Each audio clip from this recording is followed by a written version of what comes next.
Hey guys, I'm Urizi. This story is all about what if Naruto was sent to the world of the gods. Naruto has emerged victorious in the Fourth Shinobi War, but not without its sacrifices. Suddenly, he is pulled from his world, meets a god, and is left with a mission with a due date he knows nothing about, in a world he doesn't understand, with only a desperate hope to return home. Can he manage it? Can he succeed in a world of meddling gods, with only the Bijuu as his allies? Before we proceed with the story, please like and subscribe to this channel if you liked the video, and don't forget to check the description for the other works of the author if you liked the story. Let's start. Chapter 22, Tales. Naruto was surprised. He didn't think the monsters would be this slow. He was moving at high speeds, sure, but they were monsters. You'd think they would be powerful or something. He sped through their ranks like a wrecking ball, charging through their force like an arrow, and sliced everything in his path. He sped around like a wind from a tornado, blasting around and ending lives. He was never so glad to have his Nemean lion weapon. It sliced through them like butter, and cleaved their weapons and shields like they were made of straw. Small problem though, only the creatures he sliced with his blade were dying. Naruto kicked away a Drachnee as he jumped and flipped over a Lastrygonian with a car for a club. He stabbed his blade into its large head, and watched as it disintegrated into smoke, letting the car drop and crush the Drachnee he had kicked earlier. He leapt away again as a Cyclops slammed a large hammer into the ground where he was, creating a crater and large boom. Naruto skidded away from them, breathing hard. And then he remembered. He kinda felt like Madara at that moment. He remembered how he fought. Hey, let's try that. Every man has a weakness, except Madara Uchiha, he does not. Naruto quoted, a grin tugging on his tired lips. Naruto, his battle style relies on absolute awareness, something only a dojutsu can really grant. Jayaki said with concern. Naruto grinned, then be my eyes, all of you, let's do this together. Just waiting for permission. Son Goku shouted, before leading a cheer from the half-hearted Bijuu. Naruto grinned, and felt his aura become much stronger as he felt their chakras circulating with his own in harmony. He felt a tingle in his back, and looked over his shoulder in surprise and glee. His tails, they were back.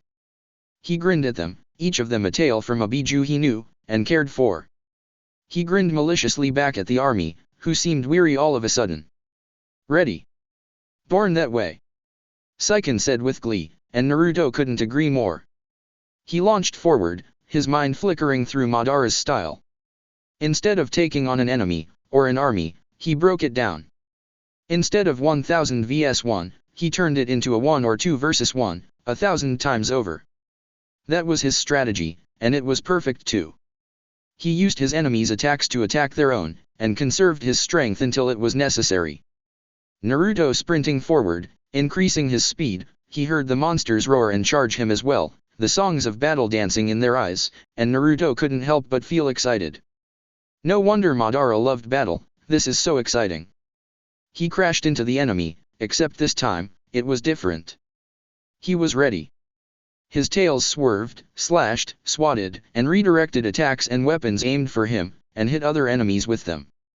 A group of Cyclops were throwing trees at him, and he grinned at the approaching shadow. Two tails shot upwards, and instead of blocking, hooked around it and slung it even faster, just to the left of him. A hellhound had tried to pounce on his in that moment, and in that instant, he disappeared under a ton of bark and wood. Telekines were throwing knives, and he caught them, before chucking them at lightning speed right back, or using them to block attacks, before throwing them at their attackers. A demigod came running forward, sword held high, and brought it down with a battle cry, for Lord Cronus. Yeah, no. Naruto caught the blade by the hilt, before karate chopping the blade across the hilt, breaking the blade in two, before punting the blade to the left to stab into a monster's gut.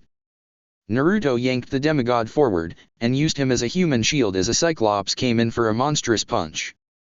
He pulled his punch back seeing it wasn't his target anymore, and frowned in a moment of confusion.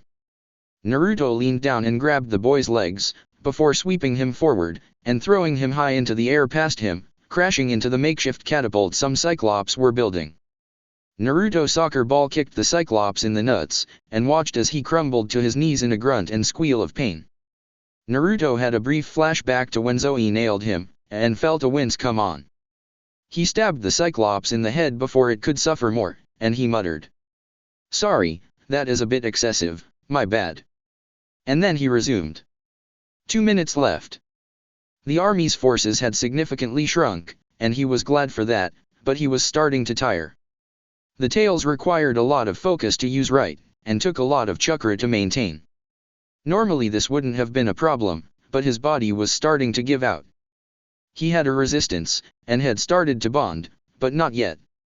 After slicing a monster's head clean off, and using it to take a spear for him, he shot backwards to the edge again, letting his tails recede and taking some stress off. "Kurama, I'm transforming." "No, your body will heal. I need more time, and I need to end this quickly, I can't hold back anymore." "Fine, go." Naruto let out a howl, before slamming his fists together.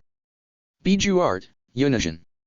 The monsters watched in surprise as Naruto's body started to crack and grow. It grew massive, to the point where he was bigger than Laden. He glared down at all of them with his monstrous fox form, and then he realized something. "Hey, I'm in control." "You're growing accustomed to the stress, you have 1 minute." "Damn, I have more than that to go." Naruto's face twisted into a feral grin and roared at them, making them all step back. Naruto grinned and lunged at them, smashing and clawing, grabbing and tearing. He refrained from biting though, they probably wouldn't taste good. Agreed. Naruto slapped the earth with his tails, creating a tremor. The earth cracked, and the mist started to blow away as a loud humming sound was heard. The monsters looked up in surprise to see the giant fox, holding a big blue ball of energy, like 1,000 shooting stars. "The Rasengan? How? You can't use jutsu in this form. It's chakra manipulation, outside the body."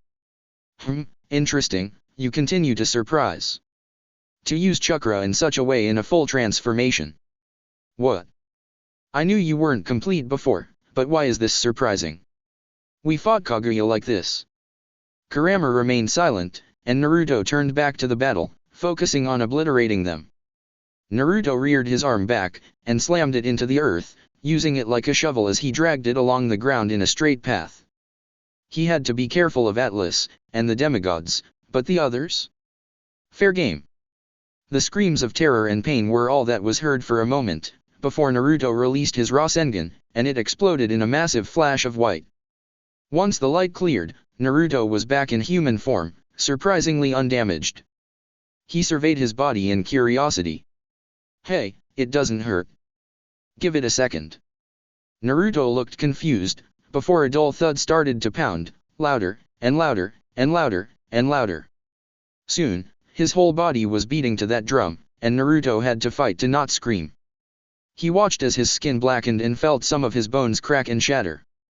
His jaw cracked twice, and that brought him close to tears. He fell to the floor and grabbed his chest. He could feel his ribs straining and cracking. He felt a shoulder blade break in two and his muscles swell and tear. He got up, and ignored his breaking body, forcing the pain away briefly as he tumbled down the hill. His legs were okay for the most part. He tumbled down the hill, crashing and sliding, until he reached a familiar garden. Laden was currently guarding the tree, with 3 irate Hesperides yelling at him for abandoning his duty, if only for 45 seconds. Laden seemed to twitch as he heard Naruto's approach, and turned a few heads to see the origin of the noise. That was a funny moment.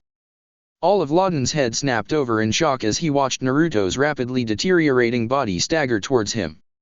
Laden immediately was on his feet, causing a small earthquake and knocking the irate and now surprised immortal sisters away from him. The dragon caught Naruto when he stumbled, and pulled him back to the tree. Naruto grinned at the dragon, and smiled as the dragon seemed to hold his gaze in concern. Though it was kind of hard, looking at all those eyes, he was probably an undefeated staring contest champion. "Hey Laden, I said I'd come back, didn't I?" Naruto said in a whisper. His jaw was healing thanks to the Bijuu trying to keep him alive, but it hurt like a bitch. Laden hummed in acknowledgement and nudged his body gently. Naruto winced at the pressure, but didn't show it, the dragon was worried enough apparently. "Thanks buddy, but I need to go now, I'll come back okay?" "Don't worry."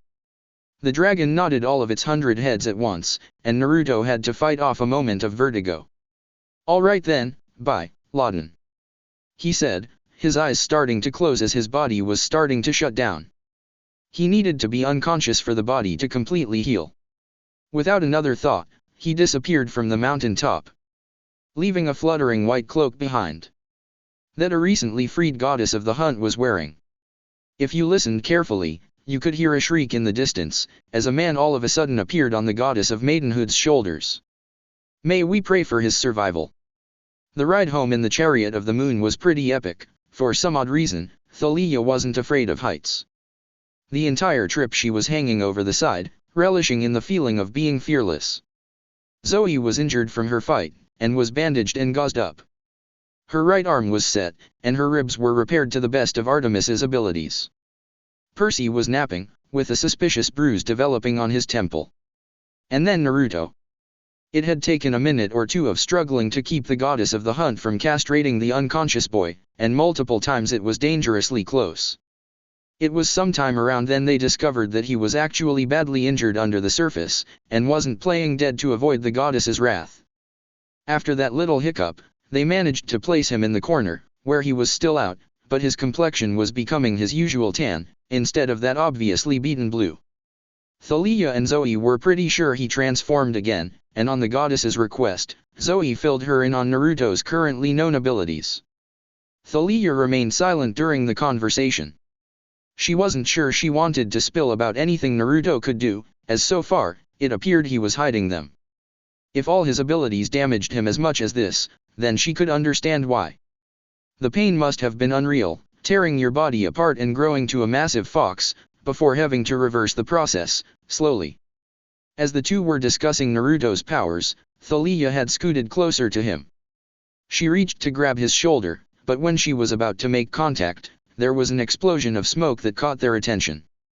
Thalia fell backwards in shock as the hunters whirled around in alarm.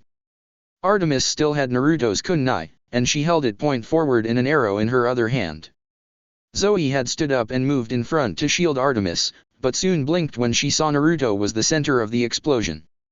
Thalia and the group watched in partial shock and horror as a strange tattoo on Naruto's shoulder was still smoking, and then slowly, it started blinking.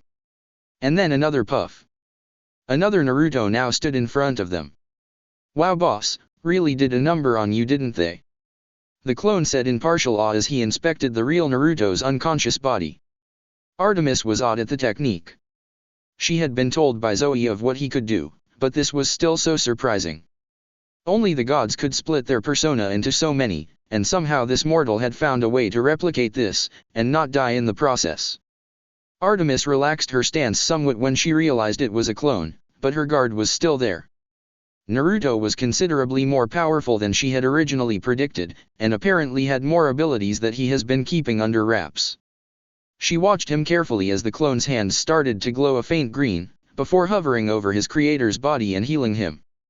Zoe watched with slight jealousy as Naruto's injuries almost immediately started to fade, and within a few minutes, Naruto groaned in discomfort, before turning over and hitting his head on the seat behind him.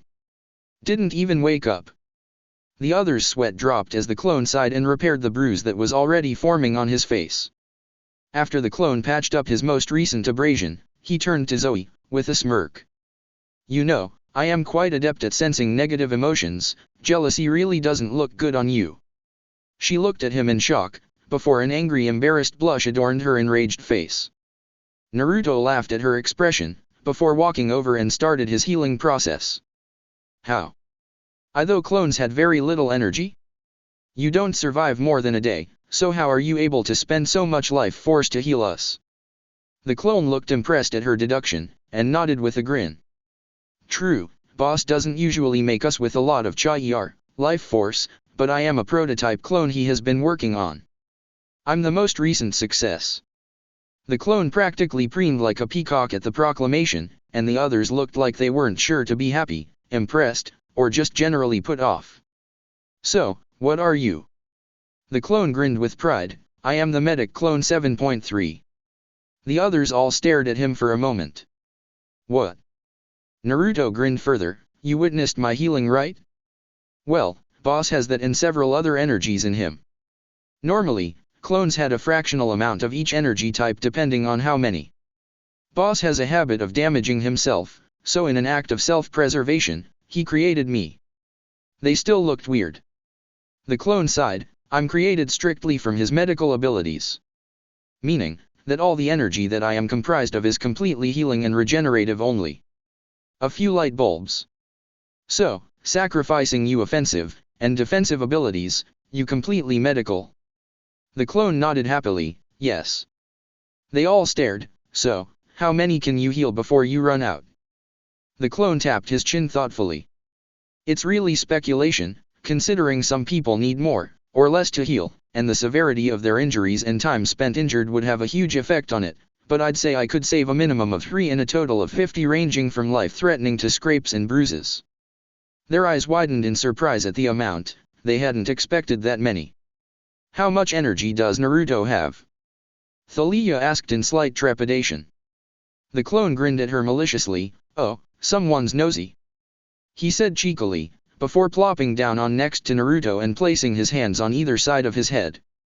His hands glowed green again, and his eyes closed in concentration. They watched him work, but soon lost interest as they continued on their way back to Olympus. Hey, boss has been meaning to ask, but doesn't really want to, mind if I do? The clone asked suddenly. The girls turned to him, and the clone stepped forward, his expression nervous. I have done considerable research on Greek history, mythology, and the various key events that took place. I'm just gonna say it, I researched Orion. Wow, whoever invented the freeze ray, I'm here to tell you I just found a freeze grenade. Naruto could literally feel the air chill, a sudden frost covered the sleigh and Thalia shivered. Artemis stared at the clone with cold eyes. What of him? The clone gulped, well, I wanted to know if he is the primary reason for the hunter's disdain for men. I know that you guys forswear my gender, but to act harshly even to me, who isn't even a native of this dimension, seems a little unwarranted. Even after I was talked into swearing on the river Styx, which I didn't know what it was at the time, they still didn't believe me. Is his hatred for him that strong? The sleigh was silent for a long time, before Artemis turned away. He tried to rape my huntress. I know that I allowed him to stay with us, but he is one of the few men I ever trusted. Having him betray me so boldly was all the proof I needed. That huntress was Phoebe, wasn't it? Zoe gasped in shock as Artemis whirled on the clone with surprise. What? The Naruto clone looked at the ground sadly. Boss has been thinking about it for a while now. Phoebe has the strongest hatred for men, and from what I can assume, she has been around longer than Zoe. I know that most hunters come from damaging pasts, but her anger and almost primal hatred aren't from something like that. It runs deeper. She had true faith in him, and he tried to rape her. It's the most damage that possibly could have been inflicted on her. It's no wonder that she refuses to even share the same airspace as them. Having a hope, trust, and even a bond like that shattered and mangled like that was bound to cause some issues. Silence reigned for a long time, but after a while, Artemis spoke 5 words dripping with power. Never speak of this again. She then whipped out Naruto's kunai and plunged it into his head, causing him to let out a sigh of acknowledgement, before dispelling, and leaving Naruto's kunai to clunk onto the floor. Thalia watched it for a few moments, before grabbing it and putting it in Naruto's pants pocket. Chapter 23, Council. After a while, still in the dead of night, Artemis dropped them off at the bottom floor of the Empire State Building. It was apparently illegal to show up with mortals unannounced during the winter solstice. She dropped off the members, carrying the unconscious boys, and she disappeared in a flash of silvery light as moved to Olympus. Thalia and Zoe looked at each other, before Thalia jutted her chin away from the building. Go back to camp, your injuries, while healed, are still in a weakened state. I'm sure your friends and comrades are dying to know if you're still alive. Zoe only shook her head, smiling slightly, no, I've come too far. My duty as second in command is to remain by my lady's side. Besides, Bianca is there. They know that I was at least alive a few hours ago, assuming she has arrived at camp. Thalia's sweat dropped, before hearing a groan from the ground. Percy was starting to resurface from his unconscious states, and rubbed his temple in pain at the tenderness. Zoe looked sheepish and moved away slightly. Percy stood up, and started walking around, getting his bearings. It was rather funny watching him move around, squinting at everything like an old man trying to read a newspaper without his glasses. "We're back!" he suddenly exclaimed, turning back smiling hugely, before looking at Zoe, and his smile faded. "Hey, it was you, wasn't it?" Zoe twitched, before looking at the sky, suddenly very interested in the horizon. Thalia grinned, before a hissing pain gloomed on her shoulder, and she hissed in pain, before dropping Naruto onto the ground. A red bubbling mass started to ooze out of him, and then, Naruto shivered.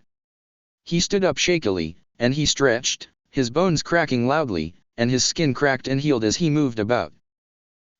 Madatabi, your innate flexibility is quite intriguing. I don't think I've ever seen a human remain in this position for an extended period of time and live." A deep voice muttered almost incoherently. Naruto turned to look at them, and they flinched at the familiar red eyes. "Oh, it's Maggot." "Hello," Naruto said with a wave towards Thalia. She twitched, her apprehension gone as a tick mark appeared on her forehead. Percy forgot his fear and started shaking, a hand over his mouth. "Well, my Jinchuriki has an appointment with the gods, I will not disappoint."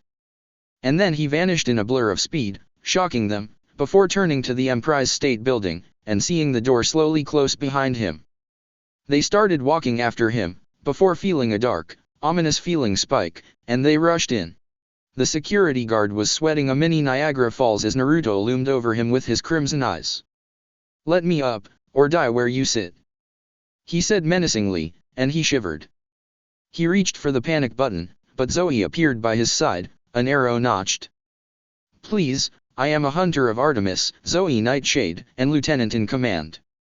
This is my companion, let us pass." The guard looked visibly grateful, and hurried over the elevator, turning the key. Zoe had never seen the man move that fast before, and was mildly amused that all it took was a demonic blonde with a demonic voice and a disposition for gruesome killing. They moved to the elevator, Naruto giving the man a nasty, urination-inducing glare, and the door closed. "Miserable humans, parasites the lot of you," Naruto said with disdain, and Zoe looked to be doing her best to ignore him. And then the music came on. "What does the fox say?" came on. The area suddenly flooded with malicious intent, but suddenly powered down. Naruto blinked, and the crimson red was gone, replaced by a murky blue. He crossed his arms, and gave off a confident, unwavering, fortified aura. "What a horrible tune, Huntress, any possibilities regarding a change to it? Or perhaps at least silence it?" the new voice stated. Zoe looked visibly surprised at that, even Percy's face faulted at the reaction. Thalia, however, was crackling with electricity, with her hands over her ears in annoyance. Zoe simply knocked an arrow, and shot it straight into the speaker, silencing the irritating sounds. "Good," the voice said, before closing his patient eyes and releasing a breath. "Seriously, do you humans have no shame?" Nobody answered that. "Kurama, how's the boy?" "Isabu. How dare you?" "Please wait, this situation requires you calm and collected. Raging in this rising metal box would have hardly done you any favors." Isabu sighed for a moment, before returning outwards. It was obvious the boy was still in intensive care, as the others hadn't responded. The elevator dinged open, and Naruto stepped out, scanning over the site of Olympus. Looks like Kumo, without the mountain under it." And so the trek down the long levitating cobbled path began, with the others staring at the continuously changing Naruto in bewilderment. Their current theory was multiple personalities, but the way that they were conscious of each other and even kicking the other out before they caused trouble, was that possible? "So, this is the throne room of the gods," Naruto said in a flat voice. Thalia nodded hesitantly. On the walk over, the group had a small discussion on who should ask what happened to him, and she lost. They were standing in front of the massive doors that served as the main entrance to a room. They were about to knock, but were waiting for the sun to rise. "Naruto, are you Naruto?" Naruto turned, his murky eyes staring straight through her soul like a glass of water. No, I am not Naruto, he is my current vessel, and since his mind is still in our care, I have stepped forward to monitor the proceedings. Thalia blinked. Ours? There are more than 2 of you. Carrier of 9. Zoe muttered, and Percy's eyes widened. He did say that most of his powers were not his own, so there was the sand one, the fox thing. Wait, remembered what happened? He had 9 tails. Thalia nodded. So, you're one of the 9. Naruto nodded, his eye slightly brighter. So, there is intelligence. I was beginning to wonder. Yes, I am one of the 9. I am Bijuu, the 3 tails. Blink. Bijuu stared at their dumbfounded expressions, and turned with a sigh. Perhaps not. You are humans after all. Bijuu's eyes hardened in focus, before gently pushing open the doors. There was a silent swing of the door, and in that silence, 13 massive heads turned to see the movement. The Olympians, seated on their thrones, stared down at them with impassive gazes. With some notable exceptions. Aphrodite was staring at him, intensely, while Ares glared openly, and Artemis smiled at Zoe. Zeus's gaze softened when he looked at Thalia, but immediately turned to the opposite when he looked at Percy. Demigods, this is the Council of the Winter Solstice, what is your reason for being here? I summoned them, Lord Zeus. They assisted me in defeating Atlas, who escaped from his burden under the sky. Artemis stated. Zeus merely raised an eyebrow. Even the males. Artemis simply nodded. They aided me, and one even bore the weight of the sky for me, for 10 minutes. All the gods' eyes widened, and looked to Percy. A man with a sea-green shirt and eyes laughed. That's my boy. I'm surprised. Most mortals would last more than a few seconds under such an ordeal. You truly make me proud. Zeus nodded grudgingly. It is indeed impressive. Punk. Ares muttered, and Aphrodite winked at his suggestively. Apollo smiled in surprise, and Artemis was confused, before her temper started to rise. Percy, who was blinking like an owl, chuckled nervously. Ah, yeah, it wasn't me. Blink. They all looked around, and saw a blonde teen standing a small ways back, arms crossed and lips pressed into a thin line. They stared at him for a time, before Athena broke the silence. I sense no divine attributes within him. Is this a joke? Artemis looked genuinely appalled. No. He walked right through an army of monsters, and set me free to fight Atlas while he bore the weight alone. Hermes scoffed. He is mortal, even bearing a small portion would have crushed him. It'd be like celestial bronze to monsters, he would explode from the strain. And yet, here I am. All the gods' heads snapped to the blonde, who had spoken for the first time. His voice was powerful, like an avalanche from the tops of snow-capped mountains. Its echoes vibrated with intensity, resonating his power, and forcing everyone to listen. You are members of the divine race, I must confess, I am underwhelmed. Zeus seethed, you dare mortal. Naruto stepped forward, walking in front of the group, and Naruto's eyes seemed to pass over the audience with a bored look. Even Aphrodite lost her blush at his eyes as they passed over her, they were unsettling.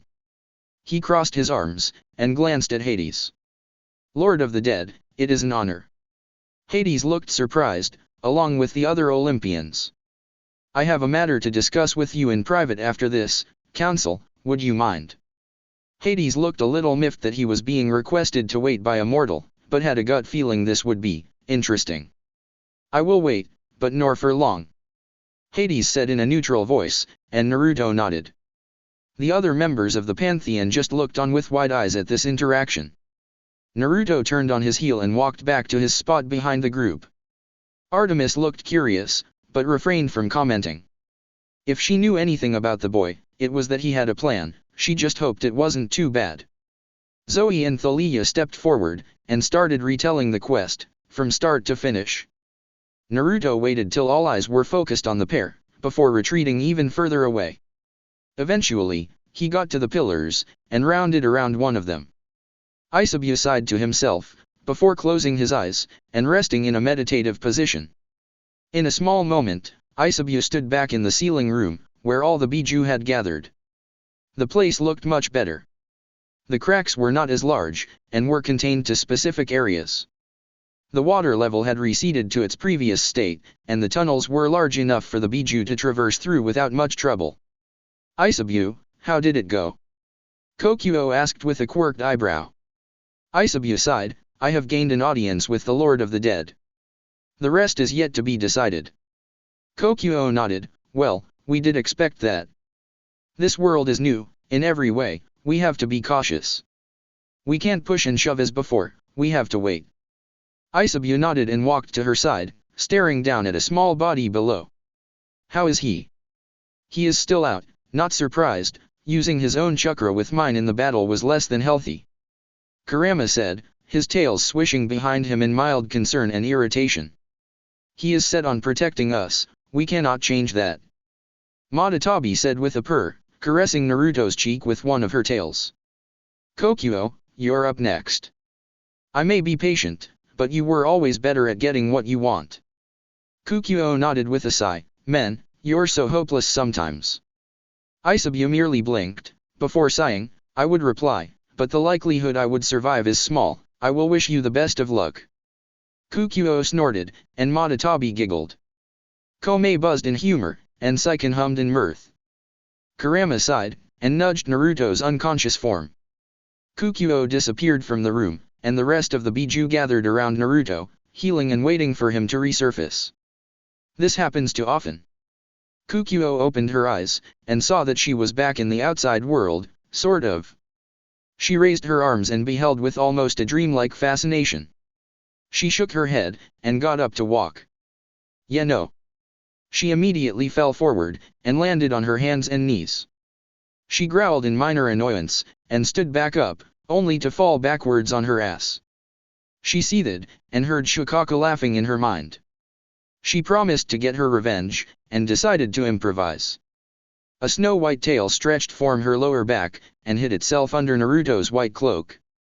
She stood back up, and sighed. She would have to practice, but she needed it for now. She walked around the pillar, and was about to walk up behind Thalia, when the air in the room changed. In a small fraction of a second, Kokuo was thrown from her position in Naruto's mind, and Naruto's body shot forward, standing in front of Zoe as a lightning bolt cracked through the air. Naruto took the brunt, and skidded backwards, taking Zoe with him on accident. Zeus prepared to throw another, and Artemis leapt from her seat, screaming at her father to stop. Totally ignored. He threw another, and, as it collided, the flow exploded in a blinding flash from the light. The gods averted their eyes from the flash, and Artemis ran forward, screaming for Zoe. When the light cleared, they were shocked by what they saw. Naruto was standing in between them, his hands wrapped around the bolt like catching a spear aimed at the chest. His mouth was frozen in a snarl, and his eyes. One was a crimson red, a demonic slit pupil practically radiating rage. The other was a pure pale pink, with a solid black outline around it. They all stared at him in fascination, while Zeus trembled in shock and rage. Naruto glared at Zeus. And then broke the bolt in two, breaking it in half over his knee. Naruto threw the bolts in opposite directions, sending them out the hall and downwards, where they disintegrated into the stormy clouds. Tell me, Zeus. Something changed. This wasn't the voice before, it was deeper, angrier, and much, much more powerful. It was like concentrated bloodlust, the type of rage only a beast can feel. Naruto glared at the god, his red eye pulsing defiantly. Do you wish to die? Chapter 24, 9. Naruto stood above Zoe, his hands balled into fists as he growled freely at the king of the gods.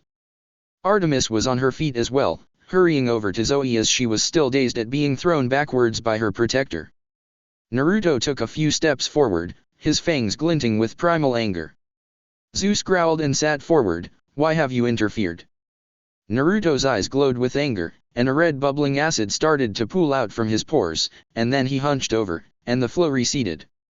Everyone looked curious at this sudden loss of power, and then Naruto sat up, straight. He stared at all of them, his bright blues in place, and they were not happy. Lord Zeus, I'm sorry for the wait, but I have healed. I apologize for my tenant's hostility, but you must realize it was entirely justified. Blink. Naruto glared at the god, some of the power resurfacing. Why have I interfered? She is my friend, and she is still under my protection. She will not come to harm under my wing. Zeus looked affronted. She is the daughter of a titan. Naruto looked ready to blow a blood vessel, and you are the son of the Titan King. Zeus glared, and the rest of the gods watched this little staring contest play out. Naruto took a step forward, and the gravity in the room seemed to double. Zeus sagged in his throne, and Naruto snarled at his form. Naruto broke the silence. I am Naruto Uzumaki, Lord of the Wild, Carrier of Nine, and Conqueror of Pain. I have sworn to Lady Artemis that I will shield them from harm until she has returned to Camp Half-Blood and reunited with her hunters. You will not interfere, or you will die. Out of respect, I will give you this one warning. Zeus turned red, and roared, you will show me respect I deserve, mortal. He reared his arm back, and chucked a lightning bolt at Naruto. Hera seized her husband's offending arm, and pinned it to his armrest, a look of absolute firmness in her eyes, and Zeus wilted. Artemis looked shocked, and before she could call out, or move Zoe out of the way, the lightning bolt diverted course, and struck a metal sword. Percy gritted his teeth as the lightning coursed through him, and he held his tongue so he wouldn't scream. Poseidon looked at his son in horror, and immediately leapt off his throne to catch his sizzling son. Poseidon summoned some water, and levitated his son's body into it. Percy coughed and sat up after a few moments, looking at his dad and smiling, before turning back to Zeus with a frown. Damn, it's like Thalia, with an upgrade. He muttered, smoke coming from his hair even after the water. Poseidon also looked over, but it wasn't a frown. Zeus. Rein in your temper or I will do it for you. Poseidon roared, and the gods themselves looked confused, probably unable to keep up with the events occurring in front of them. Before Zeus could retort, an unexpected voice called out. Lord of the Wild, does that mean Pan is no more? Everyone flinched. Naruto stepped forward to the speaker, looking the woman in the eyes. I assume you are Demeter, goddess of the seasons, harvest, agriculture, fertility, and sacred law. She nodded, though slightly pleased at being recognized on the spot. Naruto smiled, no, Pan is alive, he bequeathed his domain, or at least something to me, and disappeared. I believed him to be dead, but on the quest as Zoe explained, we felt his presence, a gift from the wild. I believe he is alive, though in bad shape. She nodded at his answer, and smiled back, well, from what I have heard from the nature spirits, word from the vine is that you are a definite improvement. Naruto blushed in embarrassment, and a squeal was heard from a pink goddess's throne. Well, I wouldn't say better, but I'd like to think I am, an improvement in some areas. She laughed, yes, many nymphs have emerged from hiding because of your emergence, and have returned to the mortal world to live. Any self-respecting spirit would hide if that pervert wandered into the forest, you are almost the complete opposite of him. Naruto rubbed the back of his head, smiling at the compliment with a faint blush. I'll take that as a compliment. She smiled, and Naruto took a few steps back, catching the interested looks from the rest of the Olympians. Aphrodite's eyes were the most dangerous, so he settled for looking at Apollo, who was the most interested by the looks of it. You are the new Lord of the Wild. Naruto nodded, yes, it's how I came to this world. Athena raised an eyebrow, this world. Naruto nodded, yes, this world. Athena looked slightly annoyed, but persevered, are you saying you aren't from this world? Naruto nodded well, yeah. I was summoned by Pan to be the next Lord of the Wild. Zeus scoffed, a mortal? From another world? To be the next Lord of the Wild? Are you taking us for fools? Pan would never choose a human for the position. Naruto turned to Zeus, and everyone expected a glare, not a nod. Yeah, I know. Naruto said enthusiastically, I didn't even want to be it. I mean, I'm not even supposed to exist in the world.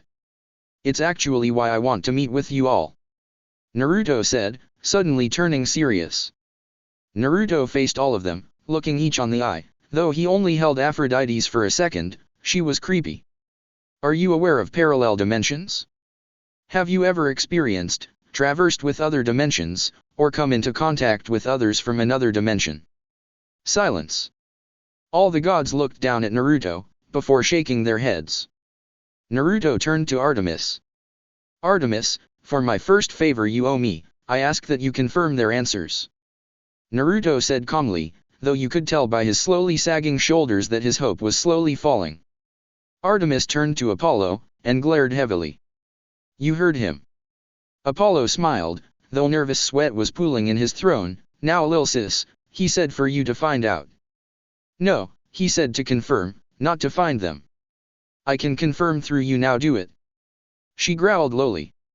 Apollo paled at the tone, and shot a glance at Naruto, who was impassive.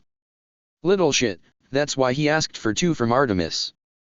So he could indirectly get to me. Apollo thought with a little irritation, but also slight praise. He's clever, I'll have to remember that. Apollo sighed, before turning to the 12 Olympians, completely ignoring Hades. They are being honest, they have never come into contact with another dimension, or a person from. Athena is guarding something on the subject, but what she said was true. She hasn't. Naruto turned to Athena. Athena, goddess of wisdom, craft, war, diplomacy, weaving, and commerce, are you trying to find a way to? She blinked, before nodding in surprise. Yes, the idea that there are worlds beyond our own was always a mystery to me, and should I learn of new ways, I can lock away the enemies of the gods forever. Naruto snapped his head around. What? You mean to say you would boot your problems onto someone else? Athena glared. If that was avoidable, no, I would not. Naruto stared at her in shock. Avoidable? Don't play cat and mouse with me. You would just shove your enemies onto someone else. That could have been my world. What gives you the right? Athena remained silent, and Naruto gave her a warning glare, before balling his fists and turning away. We aren't done talking about this, he said, and Athena nodded slowly, rolling her eyes. She obviously wasn't pleased that she was being told what not to do by a mortal, but couldn't fault his reaction. It angered her that he was correct, but she wouldn't show it. Naruto turned back to the council, particularly Zeus, with a royally foul glare. I have been here for less than your year. When I got here, I appeared in a cave at the foot of Pan's bed. He told me of the dying wild on this planet, and decided to bequeath it to me, the last true sage. Zeus immediately tensed, and Apollo looked gobsmacked. True sage? No fucking way. Naruto just glared. After that, he gave me his blessing or whatever, and vanished, leaving me in a cave several meters below the surface. Not a good first impression. After digging myself out of that god-forsaken cave, I found myself in Central Park, I think it was called. When I broke the surface, the spirits noticed my presence, and when I asked them where I was, I spent for days learning as much as I could. They were informative, and gave me good enough information to survive off of. And then, I think I met you. Naruto said, raising an open palm to a young girl sitting at the hearth. The gods gasped at her sudden appearance, and a few of the goddesses smiled her way. Hestia rose and walked to Naruto, who was curious as to her advance. Yes, it was me. I found you at a crossroads, nearly devoid of hope and filled with despair. As the goddess of hope, I could see your fears, and I could see the battle you had to fight before you came here. Naruto's eyes widened, and then narrowed. And? What does that change? She smiled soothingly, and Naruto felt his anger start to collapse. You were without a purpose. You, the child of prophecy, forced to fight a divine being, and the Shinju. It was a battle where many did not believe in your success. She was classed as a low-class primordial, and you defeated her, saving your planet's lives and people. Ares' eyes bugged out of his skull. He remembered the small skirmish they had, and sat back in his seat with a frown. He fought a primordial? Not even Cronus was on that level. That's like fighting the Earth Mother with a small handicap. That's insane. Hestia smiled and walked even closer, wrapping Naruto in a hug. I watched your wander, watched you grow. The absence you felt, it was akin to my greatest curse, to be without a home, with no place to return to. Naruto flinched. Something she noticed. It must be hard. Your friends, family, people, your whole world, it's just out of reach. The warmth of the hearth has been taken from you. Naruto just sighed. He didn't like it when people picked apart his mind, but her hug, it was so warm. I wish you the best of luck, and should you need a place to protect, or a name to fight for, I will be there. I will be your hearth if I must, I will not leave you out in the cold. She said firmly, her determination stunning even the gods. She was always a rather relaxed goddess, to see her so focused on something, it deserved respect. Hestia let go, and smiled caringly at Naruto, who despite himself, smiled back. She took a few steps back, before fading in a warm glow of heat. Naruto turned back to the Olympians and Hades, a new light in his eyes. Well, I believe you know the rest. I blew up the Andromeda, but I believe it was saved somehow. I hit it with a Bijuu Dama, so whatever it was pretty good. The hunters came into the view when I felt a presence of nature energy similar to the fleece. I hurried over to find and protect this source, as I assumed by duty to be, only to find a manticore hovering over 2 demigod children. I sent a glance at Hades, and he nodded in thanks. It was a sneaking suspicion Naruto, Zoe, and Thalia had. When she stabbed that skeleton, those black flames, it was something not of the mortal world. It wasn't her blade, and it wasn't the skeleton, and it certainly wasn't luck. After that, it was how the shadows around her seemed to almost cling to her. It was strange at first, especially since she didn't seem to notice.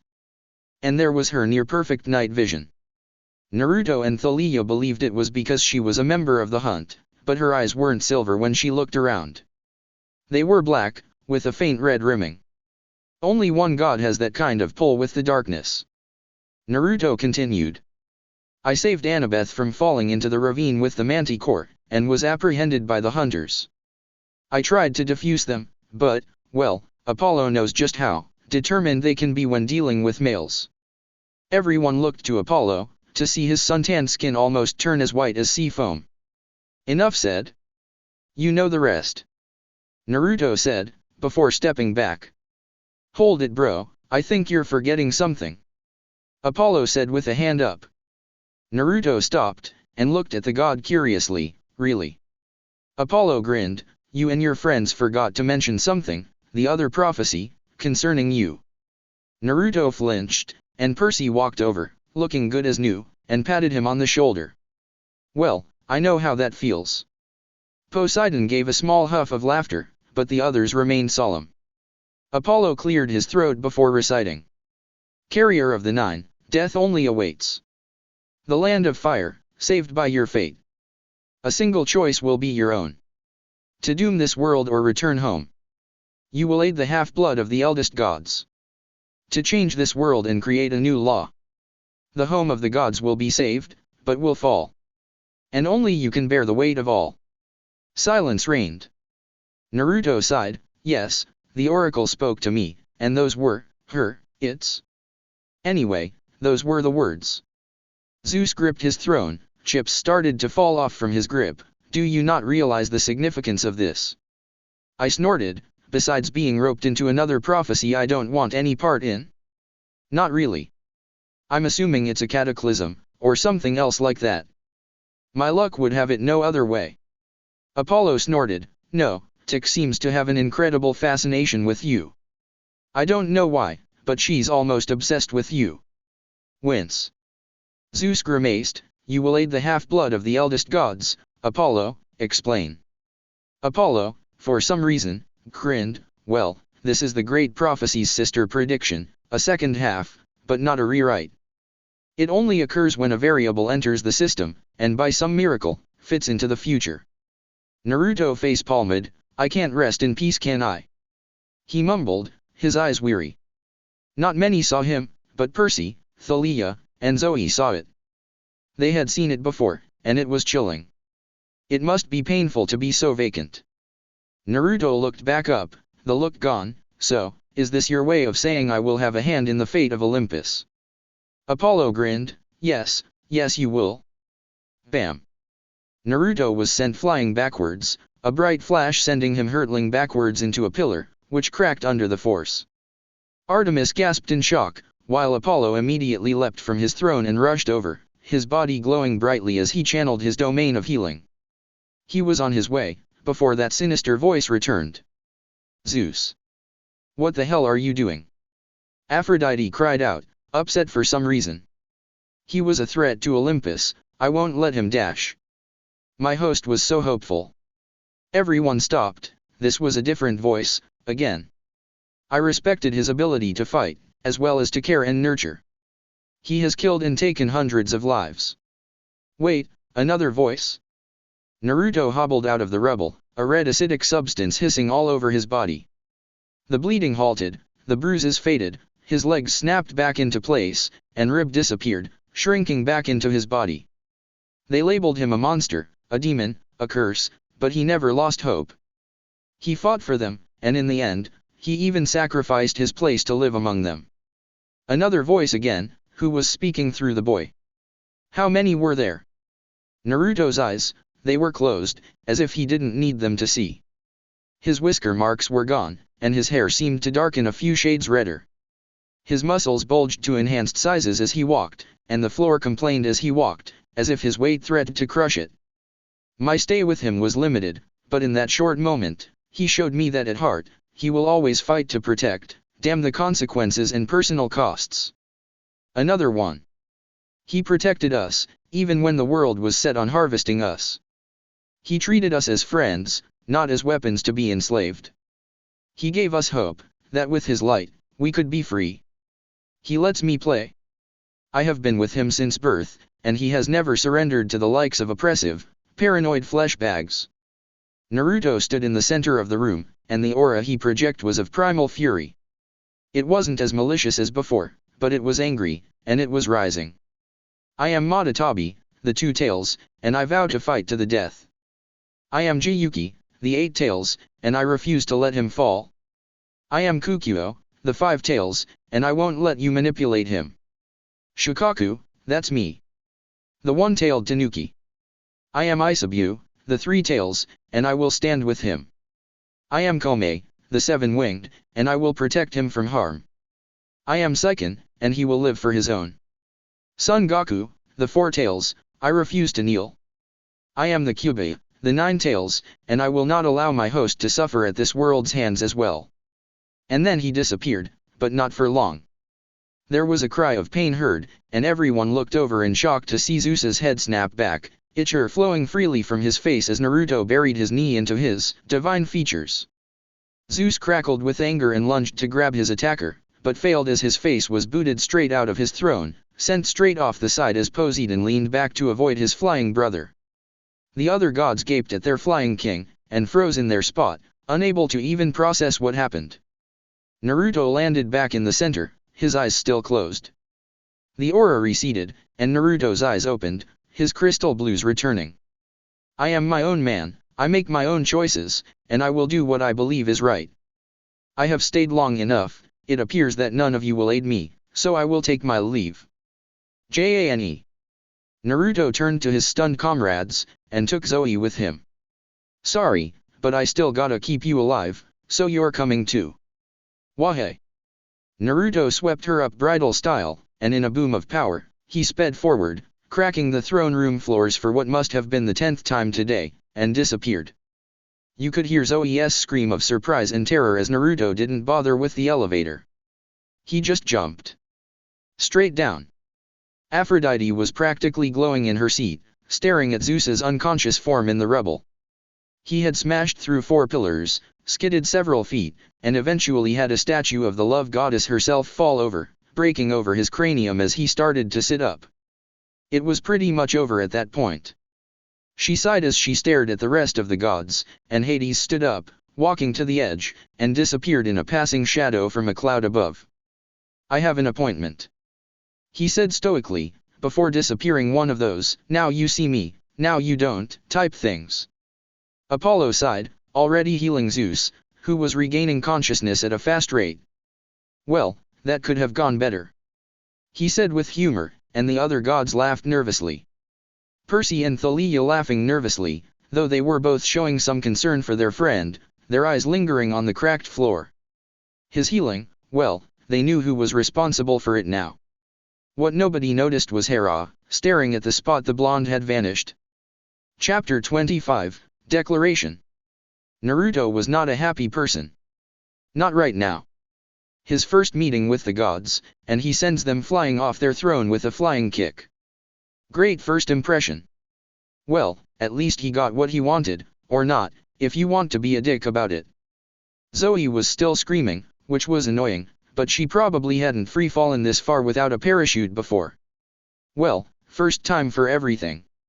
Naruto held her close, and just as he was coming up on the ground, he reinforced his legs with chakra, and guided the sand around them for extra fortification.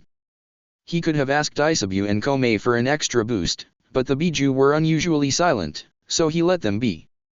He slammed into the ground, a sand pit from a little kid's playground a small ways from the Empire State Building.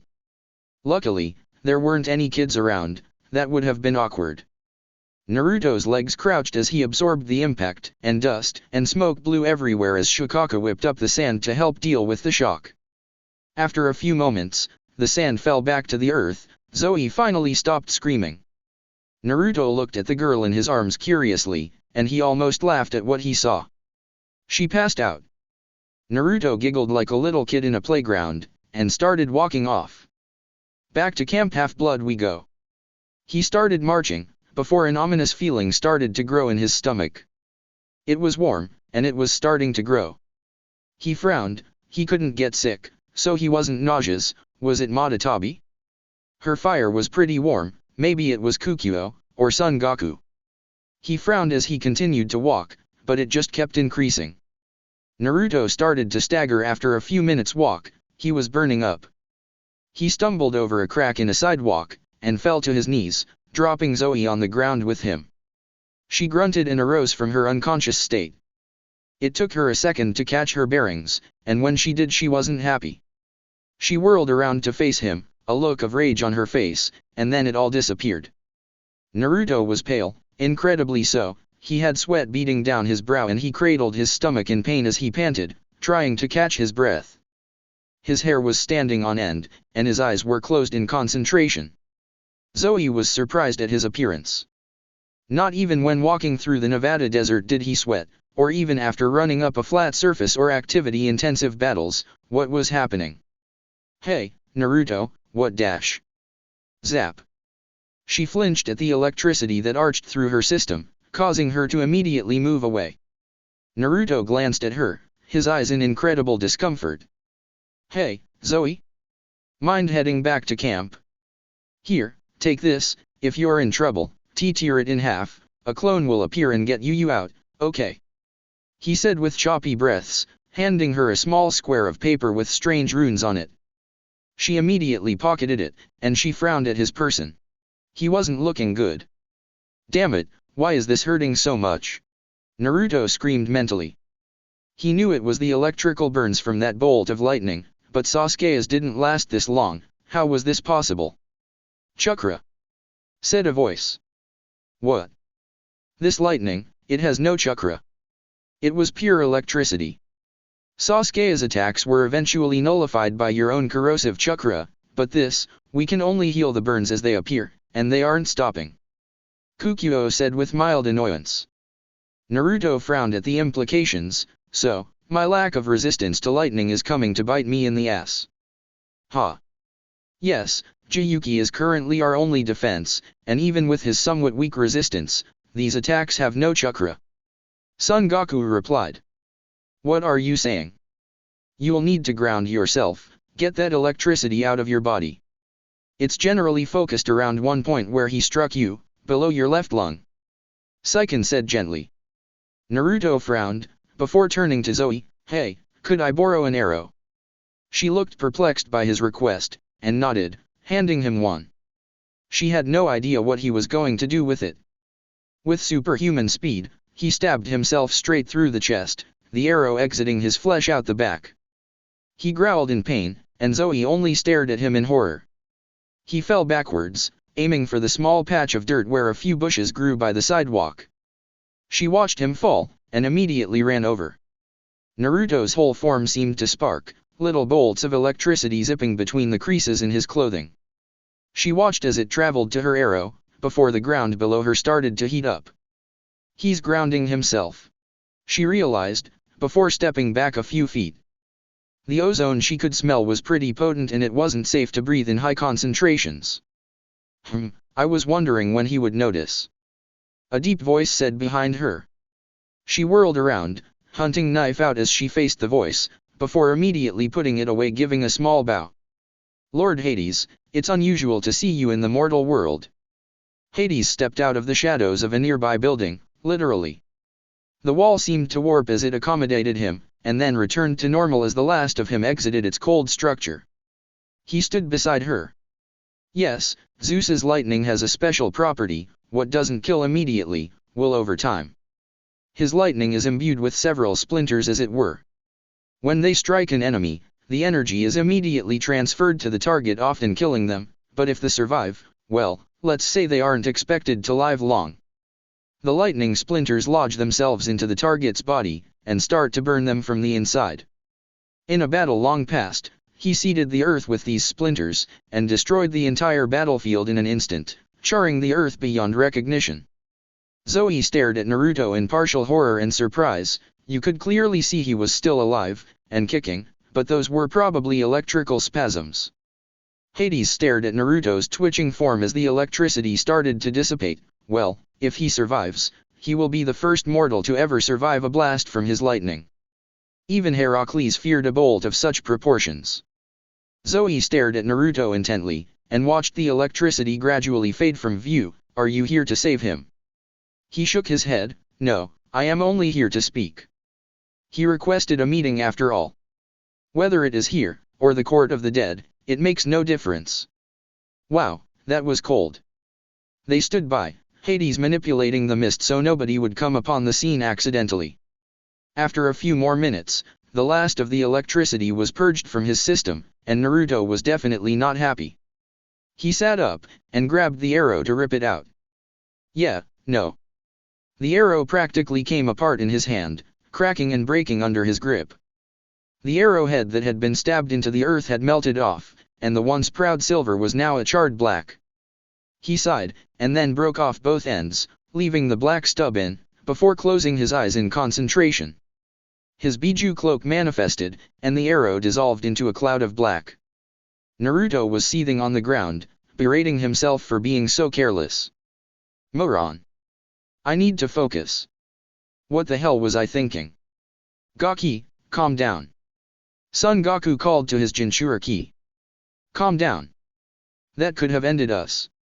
I almost killed all of you for my short temper. Naruto stood up, dusting himself off as he looked at his charred clothes. He was honestly surprised they still managed to cling to his body. They were burned and blacked like toilet paper in a bonfire. Speak your piece, I am required in the underworld. Hades said, drawing Naruto's attention. Naruto immediately nodded in respect to him, before beginning. I asked Artemis to confirm the answers of other dimensional activity, and the Olympians didn't know, but you're not an Olympian, are you? Hades fought back a smile. He's clever, he must have noticed. Naruto looked at him with a grin, his anger from before dissolving. Death is one of the few absolute constants spanning every dimension, so that means you know of the other death gods. You share the same domain, don't you? Hades' lips curled lightly at the ends, and Naruto nodded in victory. Then, you have met the Shinigami, the Lord of the Dead from my dimension. That means you know where I came from, and might know of a way I can return home. Hades grinned, a sharp wit paired with a pair of strong hands. The Shinigami wasn't kidding. Naruto blinked. He knows me. Hades grinned. You're his most desired soul. He has recounted your adventures to me, of how at even the darkest times, you evade death. Stabbed twice with a Chidori, and then later a Raikiri, through the chest was one of his favorites. Naruto rubbed his pectoral muscle. It certainly wasn't one of mine. Hades let out a small chuckle. Yes, well, he is rather fond of you. He tore apart the realm of the dead looking for you when you left his sphere of influence. He was furious that someone had killed you when he wasn't watching, and wanted to resurrect you so he could watch the battle again. Naruto blinked, and then sweat dropped. Really? Wow, I didn't know my death was so widely anticipated. Hades grinned. You underestimate your own power. A battle that could kill you would be on a truly massive scale, even I would tune into it. Naruto just stared at him, before rubbing his eyes. Anyways, does the Shinigami know I'm here? Hades grinned maliciously. No, he does not. Naruto did a double take. What? Why? Hades was grinning like a shark at that point. Why would I give up such a powerful soul? Naruto balled his fists. What? Zoe subtly reached for her blade. She didn't like where this was going. The realm of the dead isn't an actual place, more like a hub, a crossroads that all the souls of the dead witness before passing to the realm they existed in before. The Styx isn't just the border between life and death, it's the passage to my realm. The rivers of hell serve as a barrier system, separating dimensional zones and preventing confusion. At each spring, there is a gateway to other realms of the dead. Think of them as portals if you will, but with every realm, they bear their own set of rules. You can cross only at certain times, and trespassing is a war between pantheons. Naruto was clenching his fists, but not in anger anymore. In excitement. The kings meet on a specific day once every few centuries. It's when, across all calendars, the date is the same. Naruto was staring at the god with a fierce gaze, when Hades stared to disappear. Soon, it has yet to be determined. By the way, the gods are currently decided whether or not to obliterate Percy Jackson.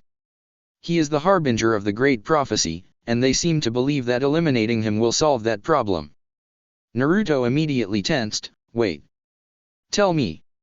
Hades faded into the shadows, Naruto's hand slamming into the wall he disappeared into.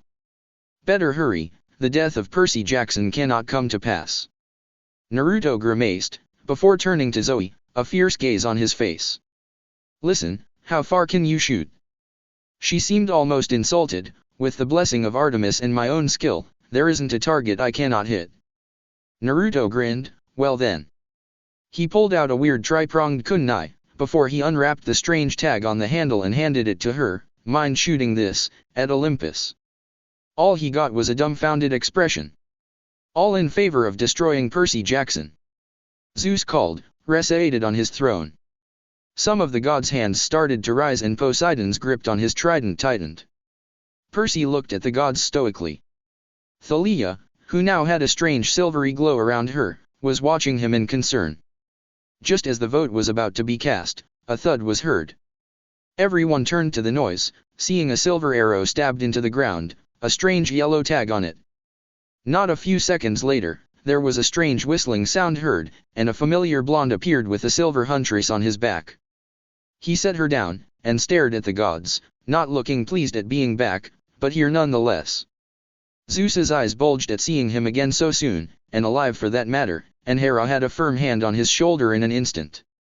He looked at her in shock, and she pressed down on him when he tried to rise, giving him the fiercest glare Naruto had ever seen. He visibly shrunk and sat back in his chair, like a child being told they were in timeout. Naruto would have poked fun, but he wasn't going to let his idiocy get the better of him here. Not this time at least. Olympians, if you vote to destroy Percy Jackson, I hereby swear to aid the Titans in their conquest of Olympus. Mwahaha. Chapter 26, Decision. Once upon a time, there was a mortal man, and his dog. They were walking down a rather popular walkway in a park in Nebraska, enjoying the winter breeze. It was a peaceful day, nothing wrong, his problems gone with the wind like the clouds in the sky. And then he heard it. What? Naruto was standing firm in the throne room, his posture rigid as he stared at the incredulous gods. Ares himself was off his throne staring at Naruto with a gobsmacked expression. I will always fight for peace, and seeing the rulers of this world slay an innocent child simply because of a chance of what he could be, then they have no place as rulers, and I will side with the enemy to tear you all down. Zeus was purple at this point, but Hera kept him seated. Aphrodite looked ready to melt with the fiery intensity of her blush, which was intimidating in its own right. Hephaestus looked at the blonde appraisingly, before shrugging and going back to whatever he was tinkering on. Apollo was staring at me open-mouthed, though Naruto was pretty sure it was because he survived the lightning. Demeter looked skeptical at my claim, but smiled faintly at my declaration for peace. Artemis didn't buy it for a second, but Ares was the most skeptical. He didn't doubt the blonde's power. He himself had a scuffle, and was brought low within the first few seconds of the clash. He didn't even get a hit in. Sure, he wasn't serious, but the grace and power the blonde moved with, and the 9 whatever he carried, he hadn't fought them yet. They were, however, enough to knock Zeus from his seat of power, and knock him out. That alone was cause for concern. All the gods diminished into hushed whispers, and Zoe was staring at Naruto like he was mad. Percy was looking seriously nervous, and Thalia was grinning like a fool. Heh. Naruto let his threat stand for a moment, before the gods turned back to him. Your promise has been noted, however, if we kill the boy, the Titans won't rise, and you won't have any allies to fight with you. Athena said, her eyebrow raised in question. Naruto grinned, before crossing his fingers. It was completely unnecessary, but hey, a good secret might as well be an extra kunai. Taijuka ga bunshin no jutsu. Smoke exploded throughout the room, and the gods coughed and swatted it away. Zeus reacted first, sweeping the winds through and removing the smoke from the area, and wasn't happy with what he found. A lot of blondes. Everywhere. Naruto's were crammed packed into the room. All of them grinning like idiots at the gods. They were perched on the columns, hanging from the ceilings, balancing on each other's shoulders, a few were even behind the throne. One unfortunate clone wandered too close to Aphrodite, and well, he didn't make it. May he rest in peace. I am my own allies. I won a few skirmishes using this ability, consider this a small demonstration, any more questions? A clone asked with a smirk. Hephaestus was staring at all the clones, but for a totally different reason. How many can you make? Are they strong? He asked with a small bit of excitement in his voice. Naruto grinned, not as strong as boss, but we are still capable of superhuman strength. Hephaestus grinned right back, and a warhammer appeared from a burst of energy, before slamming against the floor, cracking it, again.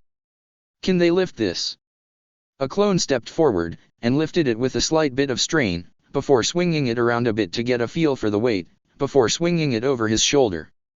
He took out a few clones behind him, but he didn't spare a glance. Heh.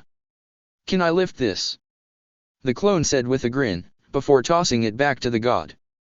Hephaestus was smiling openly now, and he had many sparkles in his eyes. Hey kid, you need some work.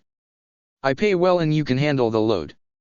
The gods looked at him in surprise, and Naruto put a hand on his chin. Well, that depends, what am I doing? The forge is a busy place, and with an unlimited pair of strong hands, I bet I could finish the K before the next month is over. Naruto blinked, before grinning, how many hands we talking? 3,000. That's it? Consider it done, so long as Percy Jackson is spared. Hephaestus stood from his seat, before raising his hand. I move to spare the demigod known as Percy Jackson. He is a capable fighter, and in the coming war, we will need his and his allies' strength to fight for us, not against us. The gods looked appalled at him, but Hephaestus didn't care. If he could secure this, he could work on his personal projects, and boy did he love blowing shit to hell. Aphrodite raised her hand as well, a fiery blush on her face. She was no doubt thinking of all the applications it could have. I agree. I can't let those titans have him. Sweat drops from the entire council, and a few demigods, and a very nervous mortal. Demeter followed as well. I agree with some of that. He is a valuable asset, and wasting such strong allies for a chance seems like a losing bet. Apollo followed soon after. The kid's cool. Can't having him dying yet. Artemis agreed. Having the blonde as an enemy would prove a problem. I concur. A shadow appeared behind Poseidon's throne, scaring the sea god for a moment. I also agree. The underworld is swamped with new applicants. If the blonde fights for us, the incoming souls are sure to be in lower number when the war comes to pass. Hades said, before vanishing again. Poseidon struck his trident against his throne, causing a ring. I say, to spare my son, he is strong, and we will need him to make the right choice. Athena was looking rather annoyed at this, before sighing, as much as it pains me, even if the war to occur, having the one-man army on our side will drastically increase our chance of victory, and we can assure several more centuries of peace from the Titans. Zeus watched all these gods move to spare Percy Jackson, and he was getting grumpier and grumpier as this moved on, and then, the last straw. I move to spare him as well. Everyone's heads whipped over to see Hera, nodding her head with a faint smile. To have a mortal of such power is a sign. I won't allow him to be an enemy. Zeus was flabbergasted, before looking at the gods, and seeing most of them firm on the subject. I don't care, Perry Johnson can do what he wants for all I care, so long as it doesn't cause me more trouble. Dionysus said, his face stuck in a magazine. Hermes laughed, couldn't have said it better. Though a meaningful look between the god of messengers and Percy told Naruto there was something else behind those words, and why he hadn't spoken up first. Zeus turned to Ares, to see him, thinking. That was bad. Ares eventually looked up, and grumbled, the blondie here is a fearsome enemy, even if it is Barnacle-Beard's son, it isn't worth picking a fight with, the carrier of 9. Everyone blinked at him owlishly, even Naruto was surprised, and he hardly knew the guy. Naruto dispelled all of his clones, before clasping his hands together as if he were praying. Naruto felt comical tears brewing at the corners of his eyes. Wow, I didn't know you cared so much, sniffle. Ares. Aphrodite screamed, he's mine. Ares looked beet red, hey. I am not gay. And you're mine. Naruto watched as the gods were boiling in small rivalry, with the threats of a beatdown and, no sex for you, were thrown back and forth. Naruto turned to Zoe, who was staring at him like he just pulled a solid gold bar out of his ass. He grinned at her playfully, and rolled his eyes at the gods. Naruto walked forward calmly, and grabbed Percy's shoulder, hey Percy. Yeah. I never did get to ask, but why did you follow us on the quest? I mean, we all had reasons, but I didn't think you were a glory hound. Percy frowned for a moment, before looking away. Well, Nico wanted to talk to you, but he missed you. He grabbed me instead, he told me to follow after you, and tell you to protect Bianca. He made me promise to protect her too. Naruto looked surprised for a moment, before chuckling lightly, yeah, I can see him asking that. The kid, despite being abandoned, he still cares for her, he's a strong kid. Percy nodded with a smile, he was glad that Naruto understood. It would have been awkward to be chewed out in front of the gods about sneaking out of camp, it probably wouldn't have helped his case either. Naruto ruffled the kid's hair, you know, despite being a few years older, I feel like I'm just as big of an idiot as the rest of you. You are, in fact, I wouldn't put it past you to be a bigger idiot than all of us. A humorous voice said behind them. They turned to see Zoe, smiling. Naruto pouted playfully, oh come on, name on instance. You threatened the gods with war. Justified. You kicked the king of the gods in the head. He was being moody. Walked right through an army of monsters on a half-baked plan, unarmed, to free my lady. It worked. You forfeited the second match just so I could sample your ramen.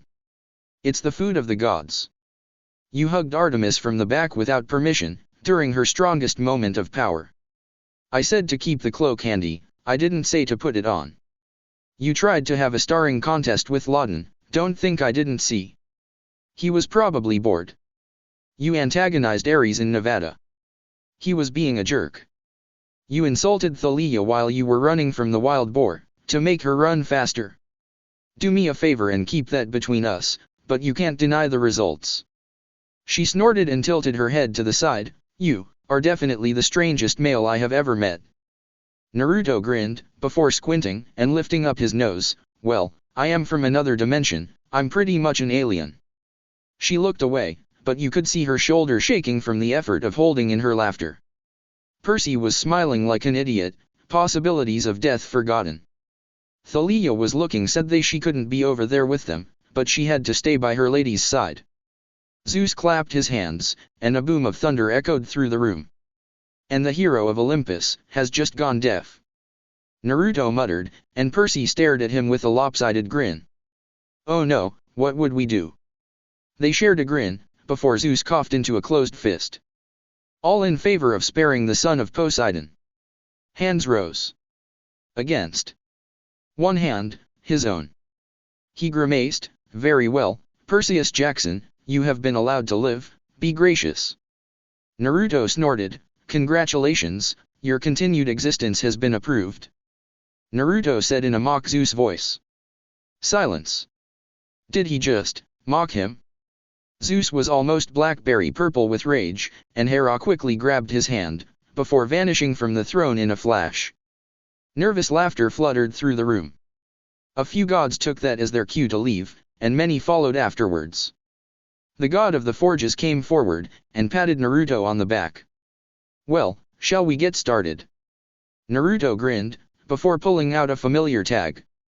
"Take that to a large open space at the forges. They will appear in groups of 100, and will last till the end of the day. I'll keep sending them at 6 a.m. every morning, including weekends. I'll visit personally every Thursday to make sure there aren't any issues, and we can modify the contract as we go." Hephaestus nodded with genuine enthusiasm. "Excellent. The Cyclops have been employed by Poseidon for the next decade. My automatons are capable, but when they break down or malfunction it's an even bigger waste of time. This will be perfect." Naruto grinned at the god's obvious joy. "Well, as long as it's work an idiot can understand, my clones will be the best army you've been in command of." The god nodded, before hurriedly disappearing in a column of fire. Naruto turned to see Percy being pulled away by his father, with Athena idly watching, and eventually following. "Hey handsome!" A sultry voice called in his ear. "Abort mission. Retreat." Naruto flashed back to the tag attached to Zoe's arrow, and hid behind her. She looked incredibly insulted at being used as a shield, but upon seeing the goddess of lust searching for him with seductive coos and complaining whines at him disappearing, her misgivings ceased. "I'll walk slowly to the back, hide behind a pillar and escape," she said in a mock military tone, and Naruto grinned. She was learning. "Roger that, proceed when ready," he said in the same voice. Zoe started her rigid, slow movements to the shadows, and successfully smuggled him into the shadows. He gave her a big smile as thanks, before slowly creeping up the pillar. Let it be known, that fleeing the goddess of lust is a terrifying ordeal, because for some reason, there you are. She always finds you. Zoe watched with a deadpan expression as Naruto struggled to keep his scream in his throat. He abandoned stealth and settled for superhuman leaps between columns, the goddess below hounding him. Ares was following close behind, trying to reattain the goddess's eye. And it wasn't going well. Naruto immediately made a mad dash down suddenly, before ducking under Aphrodite's extended arms, and grabbing Zoe. In a flash, he teleported to Percy, who had just finished his conversation with Hermes, and grabbed him too. "Good night," he said hurriedly, before vanishing again, leaving a yellow streak. Hermes looked confused for a moment, before seeing an arguing love and war pair stumble through the door, glaring at each other while looking for someone. Hermes chuckled idly, before walking back into the throne room, a faint smile on his face. Maybe, things will change. Chapter 27, Deal. Naruto sat perched on a small rock, his legs crossed as he held his palms out, resting on his knees. It had been a few hours since he had ditched Artemis and the rest as they made their own way back. His part was over. "Why have you come here, mortal?" a voice questions tersely, obviously displeased with his presence. Naruto cracked open an eye to behold Atlas, still under the sky, the ground littered with dust as the monsters guarding him were slain. "Thought you could use the company," Naruto said with a shake of his shoulders, before his eyes closed again, and Atlas growled. "Leave.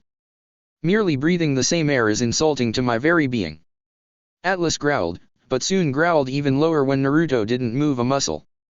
"Do not ignore me," he roared, screaming at the nonchalant blonde with closed eyes.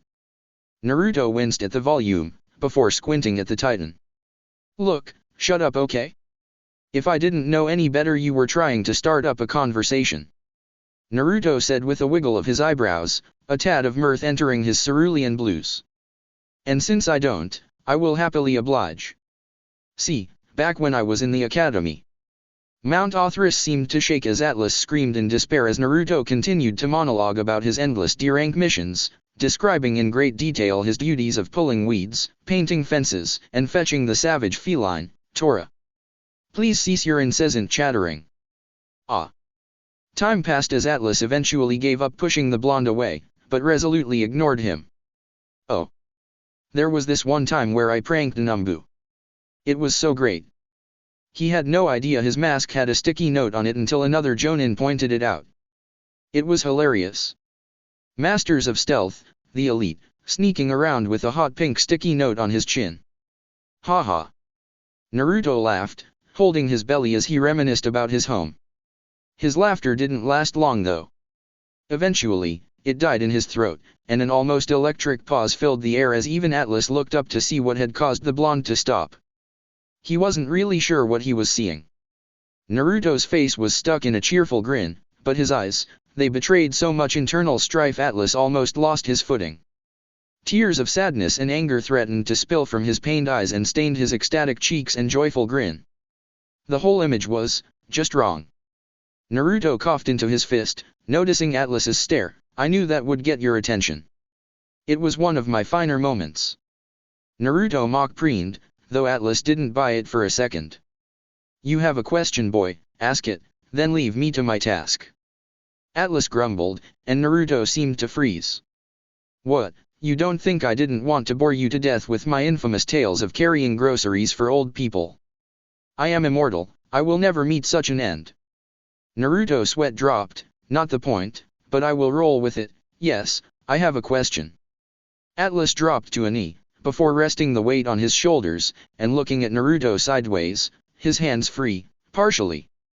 Ask. Naruto frowned, before hopping off his rock and walking forward, to where he was within feet of the Titan. Have you ever heard, or accomplished summoning another being from a different dimension? Atlas frowned. Hyperion once tried to leave our galaxy using the sun as an anchor to find an army to fight for us after we began to lose, but never succeeded. Another dimension? No, I have never heard or accomplished summoning another being from another dimension. Naruto frowned, before smiling minutely and looking down, before turning and walking off, his head back up. Thanks for your time, Atlas. He walked a few paces away, before turning with a goofy grin, and next time, I'll bring you a treat. Atlas growled, I am not a pet to be fed. Naruto laughed and leapt off the side of the mountain, before vanishing in a yellow flash. Atlas sighed as he resumed his form, before grumbling. I don't like treats. Naruto appeared in a flash on the roof of the big house, casting his eyes towards the campers. The time difference was noticeable almost immediately. While it was a few hours past noon there, it was nearly dinner here, and the campers were laughing with drink and food around the table. With some smooth, soundless travel, he perched on top a large tree, staring down at the camp and all its inhabitants. Percy and Grover were being treated to a large crowd of other satyrs, asking if they had seen anything. The perversion runs strong with these ones. Naruto let his eyes sweep the tables, surprised to see the honorary table of Artemis was actually in use, and by all the hunters no less. Even the lady herself had deigned to join them, rather than sitting at the head table with Chiron and Mr. G. Oh, sorry, D. He hadn't spoken to Diabetes after that little stunt. He wondered if it was safe to even jump down. He decided instead to remain where he was. What could go wrong? Did he really just think that? Interesting, I would have thought you would be celebrating with them. A cool voice commented. Naruto didn't even flinch. You know, I called that pretty well, maybe I'm a psychic. Let's not even entertain the idea. Kurama groaned, not surprised by the entrance either. It was their battle, well fought and hard won, I see no reason to spoil the mood. Naruto said, without even looking to his audience. That's an excuse, you just don't want to have fun, you're afraid it will be just some extra memory preventing you from going back. Naruto turned, staring into the obsidian black eyes that stared back. Hades, what do you want? You already have my soul, what more can you take from me? Hades seemed surprised at Naruto's calm facade, before smirking, I am here to make a deal.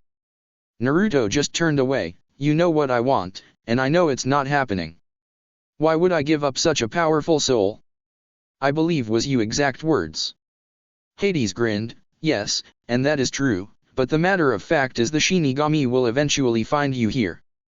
The Bijuu are too strong to suppress for long, and eventually, I won't be able to hide you any longer. Naruto turned fully to face the Lord of the Dead, so why shouldn't I just wait? It can't be too long. Indeed, it won't, but you haven't forgotten the prophecy, have you? Naruto grimaced, no, I have not forgotten, in fact, I believe I already understand it. Hades' brow lifted slightly, oh. Naruto just turned away. Yes, carrier of 9, death only awaits, but it never comes, does it? The Shinigami is waiting for me to return home, to him. The land of fire, saved by your fate. I am not sure entirely what this meant, but I'm assuming that an enemy is looking for me, and because of my rather public disappearance, I'd imagine they didn't attack the leaf because they knew I wasn't there. A single choice will be your own, to doom this world or return home.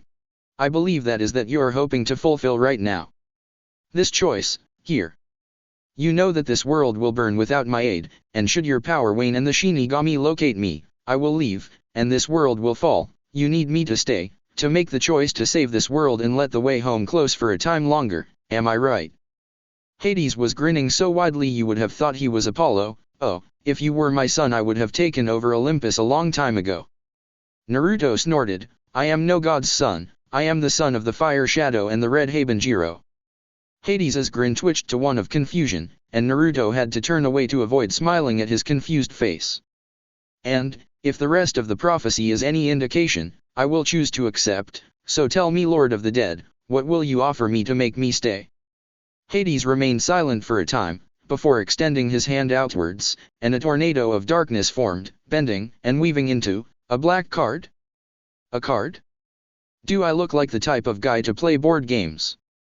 Hades snorted, this is only one of the items on the table. With this, the realm of the dead and all its riches are at your disposal. This card allows for immediate transaction of any currency, and will never run dry. And here he was finally able to get a job at Hephaestus's forges. Oh well, at least he will learn some rather impressive skills under the god of the forge. Hades palmed the card, before clapping with the card in the center, and a small explosion of mist surged outwards. Naruto watched as Hades separated his hands, and a chain connected each hand together.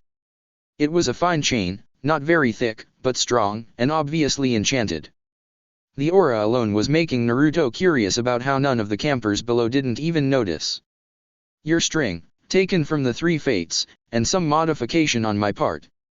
With this, you will be the master of your own fate. Naruto stared at the chain for a long moment. Sure, you can't be serious. The moment the fates find my thread is missing, they will weave a new one. Hades grinned, before holding the string up. Who said they could? No man can have 2 destinies. If they ever wanted to forge your path, they would have to reclaim it first. Naruto stared at the chain for a while longer.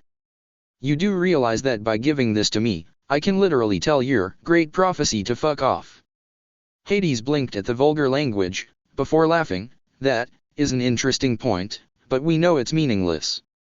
Naruto twitched. My part of the deal would be to agree to complete the prophecy, and save Olympus, isn't it? Hades nodded with a glitter in his eyes. Yes, as much as I would enjoy watching my thunderous brother fall from heaven, the underworld is my home now. Even I have things to protect, so tell me, conqueror of pain, what is your answer? Naruto stared at the chain for a time, before sighing tiredly, rubbing his brow. You already know my answer, it's been damn foretold. Stupid prophecies, they make bargaining so damned impossible. The two shook hands, before Hades let the chain coil into Naruto's outstretched palm. Be careful, if that chain is cut, your soul is severed from your mortal coil. Be warned, do not take this lightly. Hades warned, before vanishing in a pulse of a murky purple wind. Naruto sighed, before wrapping it around his neck, tying it securely. He crouched back down, intent on watching the campers for anything new, and then he felt his senses tell him to jump. Artemis had been silent for a long time, pondering what to do. Hades was in the trees, and that wasn't good. He was the Lord of the Dead, what reason would he have to come up here? Using the wildlife, she managed to obtain the last few worlds. Your soul will be severed from your mortal coil. Be warned, do not take this lightly. Hades said, before his aura vanished. In a quick movement, a hunting knife was thrown forward, launching into the canopy at high speeds. There was a flurry of branches, before a large crack was heard, and the tree limb that was struck by the knife came hurtling down, with a familiar blonde standing on top of it. The branch landed with a crash, while the blonde dispersed into a plume of smoke. The sound of a clearing throat was heard behind her, and she turned to see Naruto, holding her knife, and looking confused, in an unhappy way. Is there a reason behind anything that just happened? I felt the presence of the Lord of the Dead, should I be unconcerned? The maiden stated. He left, if you could feel his presence then you should know this as well.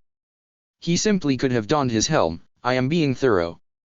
Naruto stared at her for a small time, before flipping the dagger and handing back to her handle first. Artemis took it wordlessly, and Naruto sighed, scratching the back of his head. He looked like he was about to say something, but thought better of it, and turned to walk away. Have you already eaten? Naruto stopped, looking back.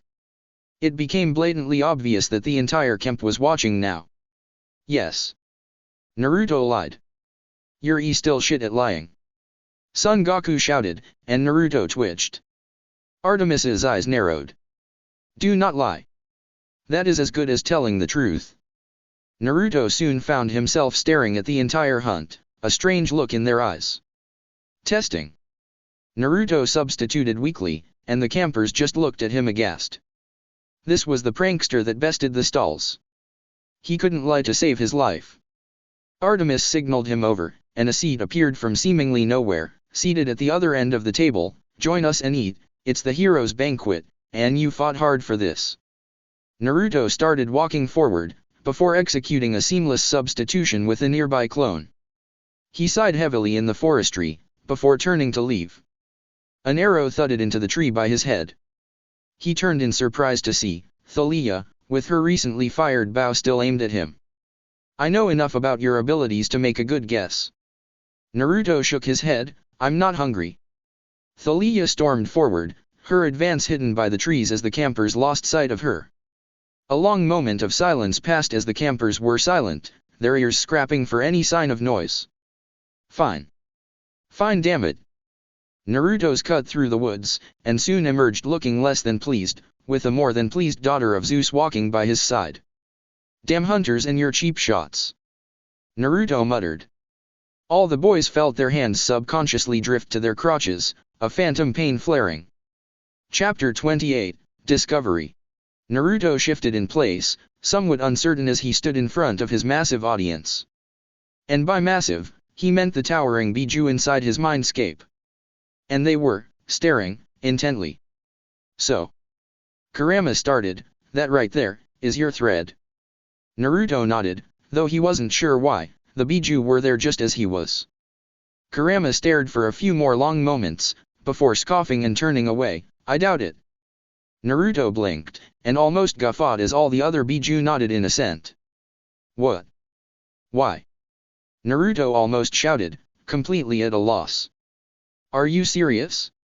You have defied fate so many times I doubt the concept. I find it highly unlikely that such a chain could possibly tether your life to the future. It's almost laughable. Jiyuki said with a smirk, to which Shikaka giggled. I must agree, it seems too ludicrous to believe. Kukuo added.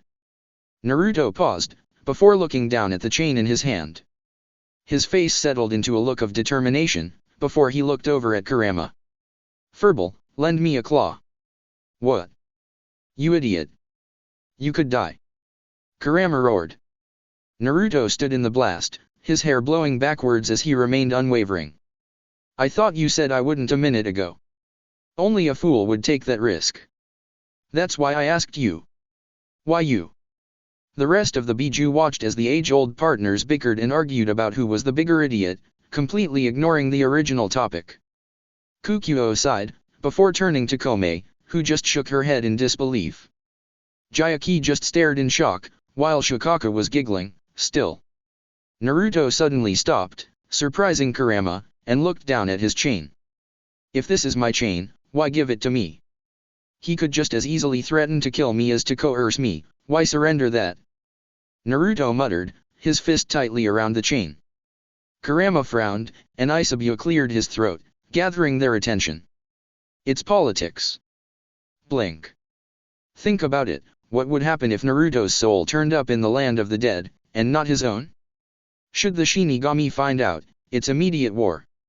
In a way, he is cutting ties with you, making sure that even if Naruto does die, the blame will not fall on him. The point being, at the next Council of the Dead, the Shinigami will question everyone, and will know if someone is lying. Hades can't take that risk. In that same way, the Shinigami can't pull us out, as that's crossing the boundary. It's a race against time. Naruto looked down at the chain in his hands again, staring at its interconnecting locks. We must complete the prophecy, before the next summit. Madatabi asked with a frown. That wasn't promising. Not only do they not know when the next conference was, but the prophecy wouldn't be complete until Percy turned 16, which was basically 2 years. Naruto frowned, before a seal glyph appeared on his palm. It disappeared into a puff of smoke, before the blonde placed his palm on his stomach, where his old seal flared to life. A chain-like marking slithered under his hand, before extending out and wrapping around the seal array, and then fading inside of it. The mindscape shuddered for a long moment, before a large chain link appeared from the faded black ceiling, and stabbed into the floor. The Bijuu stared at the newest addition to the ceiling room. It was large, long, and connected the oblivion above to the floor below. It will be safe here, with you. As long as nobody possesses my body, nobody can even enter here, and then, well, they would have to make it past all of you. Naruto said with a grin. Son Goku was grinning right back. The idea of a battle in here sounded interesting. Hey Madatabi. You can finally see what's up there. You were always wondering. Shut up. Naruto's eyes opened slowly, taking in the moon as he sat on a large rock in the forest. A smile played on his lips as he heard the faint rustlings in the back of his mind as the Bijuu roughhoused. He stood up slowly, stretching and letting out a few moans as his muscles twitched in temporary ecstasy. His smile soon died though, as a frown settled in its place. What to do? The blonde leapt of the rock, landing without a sound as he impacted the forest floor, and headed back to camp. He was racing against time, but he didn't know where his competitor was, nor did he know where the finish line was. It was nearing 3:30 a.m., the campers sound asleep.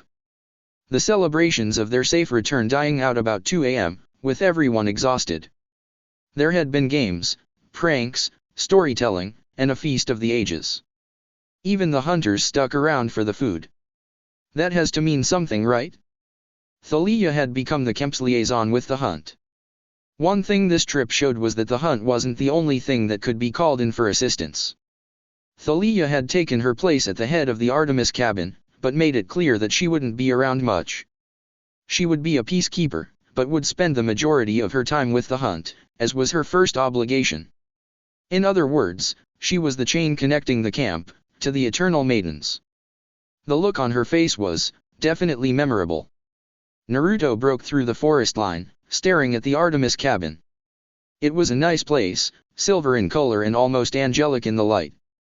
A small light was on in the back window, meaning that Thalia had finished moving in, and had probably passed out on the floor. Artemis had left with her hunters the moment the party was over. She had little desire to retire with Dionysus for the rest of the evening apparently. Wonder what he did. Well, whatever. All was well. He frowned again, except for him. Hey, on the plus side, you don't have to kiss ass. Komei pointed out mildly, and Kurama nodded with his eyes closed. Now we know that Hades is our door, and he isn't even an Olympian. The kid gloves can be burned for all we care, the matter with them is closed. Naruto just sighed, yeah, I guess there is always a silver lining. Naruto continued to stare at the cabin of the hunters, before Shukaku joined the message board. Oh. You meant silver as in the cabin. I get it. Ha ha ha ha ha. Facepalm. Ever seen a whole crowd of sleepwalking teenagers? It's by far the most entertaining thing the blonde had seen to date. A whole crowd of them emerged from each cabin, walking out in a drowsy stupor, unable to even form a line. They just groaned in dreariness as they ambled forward, eyes squinted and mouths stretched in yawns. It was like a zombie army. Naruto was sitting on top the dining hall, watching all the campers mumble through. The sun was still barely on the rise, something he often saw as he rose just before the sun did. The golden rays seemed to gleam against the golden fleece, sending little flecks of healing light in all directions like the world's most powerful disco ball. Bijuu still snoozed under it, already a little bigger since Naruto left. His little interaction with Peleus when he first got back was very entertaining. Peleus not only smelled another dragon, but seemed to recognize it as an ancient, and incredibly powerful one. He was happy, even energetic at the idea that such a powerful being of his kind was out there. Dragons were terribly loyal to family, so to him, this new dragon was kin, and as such, he was happy to have such a terrifying force in his corner. He couldn't even sleep, he was so busy blowing hot air through his nose. Naruto scratched his own nose in remembrance, catching sight of the hot air that escaped it in the cool morning air. He had put a lot of thought into what he would do today. He knew that there was a race going on, and he would be damned if he let himself loose. Quite literally. So, he decided to read. A small pile of books were stacked next to him, with a few clones behind him reading them as well. Since his battle on Top Mountain with Atlas, he realized that he didn't even know much about the Titans, just that they were bad. That wasn't wise. So, since last night, he and his clones had been reading any and all material Camp Half-Blood had on anything regarding the mythological world, of all religions and types of beasts. Ero Sennin once said something about knowledge. Know your enemy, know yourself, know your porn. Or something. It probably wasn't important. A voice clearing itself behind him, bringing Naruto's attention away from his book as he blinked in a small amount of surprise. He turned, his eyes just barely seeing over the ridge of his book as he recognized it as the camp's shitty and lackluster director, Mr. G. Mr. G, Naruto said with a small measure of surprise, "What brings you up here? This is certainly new." Dionysus rolled his neck slightly, obviously prepared for his own medicine. "It seems that your presence here has caused a stir within Olympus. Several of the gods have taken note of your absence of living space within this camp. Nanamo, would you a house?" Naruto blinked in shock. Mr. G, the fat loath of a god, was asking him if he could build a house for him? Damn, how many gods crawled up his ass before he started moving. "I thank you for the offer," Naruto said formally, "but a home on campgrounds isn't something that appeals to me at the present time. I will sort out my own arrangements." Mr. G seemed thankful at this comment, and Naruto merely nodded to him. He knew the god was lazy, and frankly, he didn't trust the gods to build him a true home, so, might as well do it himself, and make it seem like he was doing someone else a favor. Naruto returned to his book, but couldn't even find his place as the god of wine still didn't leave. Was there something else? Mr. G seemed conflicted, before he snapped his fingers, and vines raced up from the ground, snaking up the side of the building, and he sat on them as they weaved themselves into a chair of leaves. "Nanamo Yukizaki, what are your intentions as the champion of the wild?" Naruto blinked. "The spirits are here, so am I. My duty, as I see it, is to protect them. And when you're gone." Naruto froze, before looking over his book, and the look froze the wine god. "That damned red eye, the hell was it? What are you suggesting? Are you threatening me, Dionysus?" He said lowly, his tone scratching the god's back uncomfortably as it froze his cold sweat. "The wild is an important domain, we can't leave it unmanned." Dionysus said strongly, but you could see his leopard print pants shiver at the look he was getting. "If you must know, I was planning on giving it to a female goddess. I haven't really decided. Artemis would be a good fit as the goddess of the hunt, and is on good terms with them, but not all are female, and I fear discrimination. My latest pondering has me leaning towards Demeter. As a goddess of seasons, unbiased, and at least respectable to what I can see, she has the strongest position, but I have yet to decide, however." Naruto's voice suddenly took on a demonic undertone. "I don't plan on surrendering my position for as long as I am here. The spirits of the wild, of nature, are under my protection, and there they will remain until I am no longer able." Dionysus nodded, acknowledging his words with a nervous juggle of his double chin. Naruto's eyes bored into the god's own, and they stared. Eventually, Naruto sighed. "However, you raise a good point. A successor will be needed, and soon depending on how time chooses to advance. Make no mistake, I will show preference to goddesses, such as Demeter, Artemis, or even Hestia. Should they deem fit, they may relocate the title to another, but in my eyes, the spirits have endured enough of the male gender for a few years, don't you agree?" Naruto said coldly, and the god shivered, remembering what landed him in this camp in the first place. Chasing a nature spirit. Thank you for your counsel, Diabetes, feel free to return at any time. Naruto said calmly, returning to his book. Dionysus didn't need to be told twice. He vanished with a distinct pop. Naruto was about to turn to his book, when a voice cut into his mind. Naruto, a moment. Naruto looked surprised. He was usually summoned by Kurama, but for Jiyuki to summon him, that means something is wrong with his 8th gate. That's not good. In a moment, his clones placed his books in a small pile and dispelled, soon followed by the books themselves as they vanished with a puff of smoke as they were contained in a seal. Naruto scanned his environment for a moment, before closing his eyes. His security clones were in place, so any unwanted confrontations could be avoided. Jiyuki. Hey, where the hell did you go?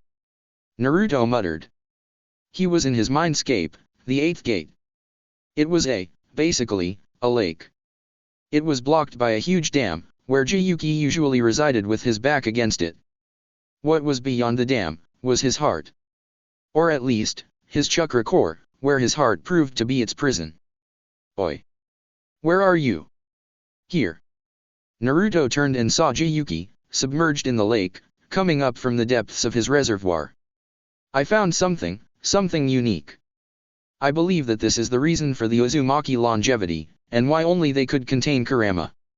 Naruto frowned, before jogging forward. Show me. Jiyuki took his serious expression to heart, and dove down, Naruto in the grasp of one of his tails. As they swam, Naruto got more and more curious. Jiyuki, where are we? This isn't the 8th gate anymore, what's happened? Jiyuki looked back at him, his expression schooled. Of the knowledge I have accumulated in Kumo, the average human has 8 gates.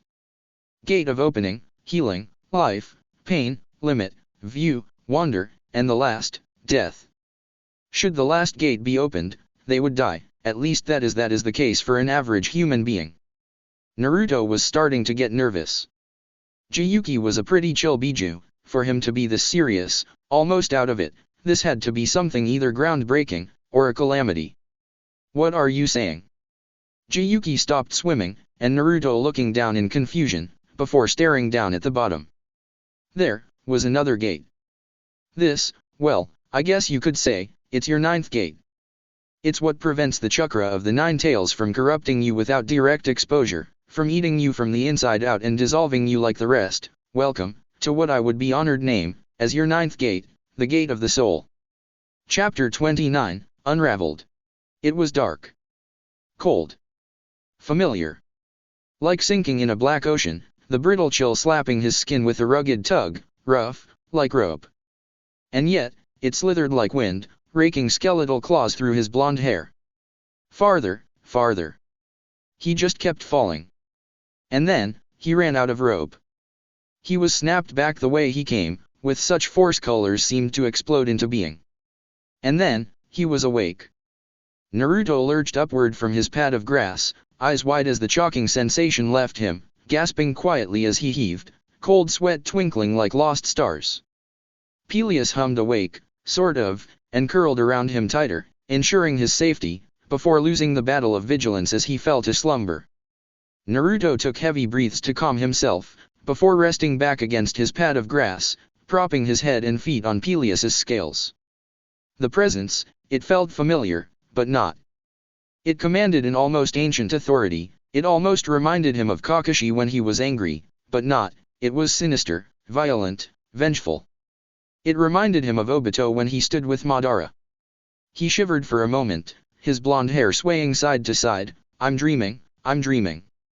And then he fell back, but this time, not into a dream. Naruto's eyes blinked open, surprised to see Shukaku's large eye directly in front of him. Hello. Naruto said in slight surprise, and also concern. Shukaku couldn't hold the silence for more than a few moments, and he was almost unmoving. Brat, listen. Oh shit. I used to get around my seal through dreams, so I've got some experience with human dreams, and that wasn't it. What? Someone bypassed our mental fortifications, breached your own, and almost managed to pull your mind from your body to a different place. Naruto's gaze instantly hardened. Who? Shukaku just giggled, no clue. But they were evil. So cold. No match for me though. Naruto smiled, so it was you that pulled me back. He giggled some more, nobody gets you, without me. Naruto just rubbed the bridge of his nose, thanks, can we stop them from coming again?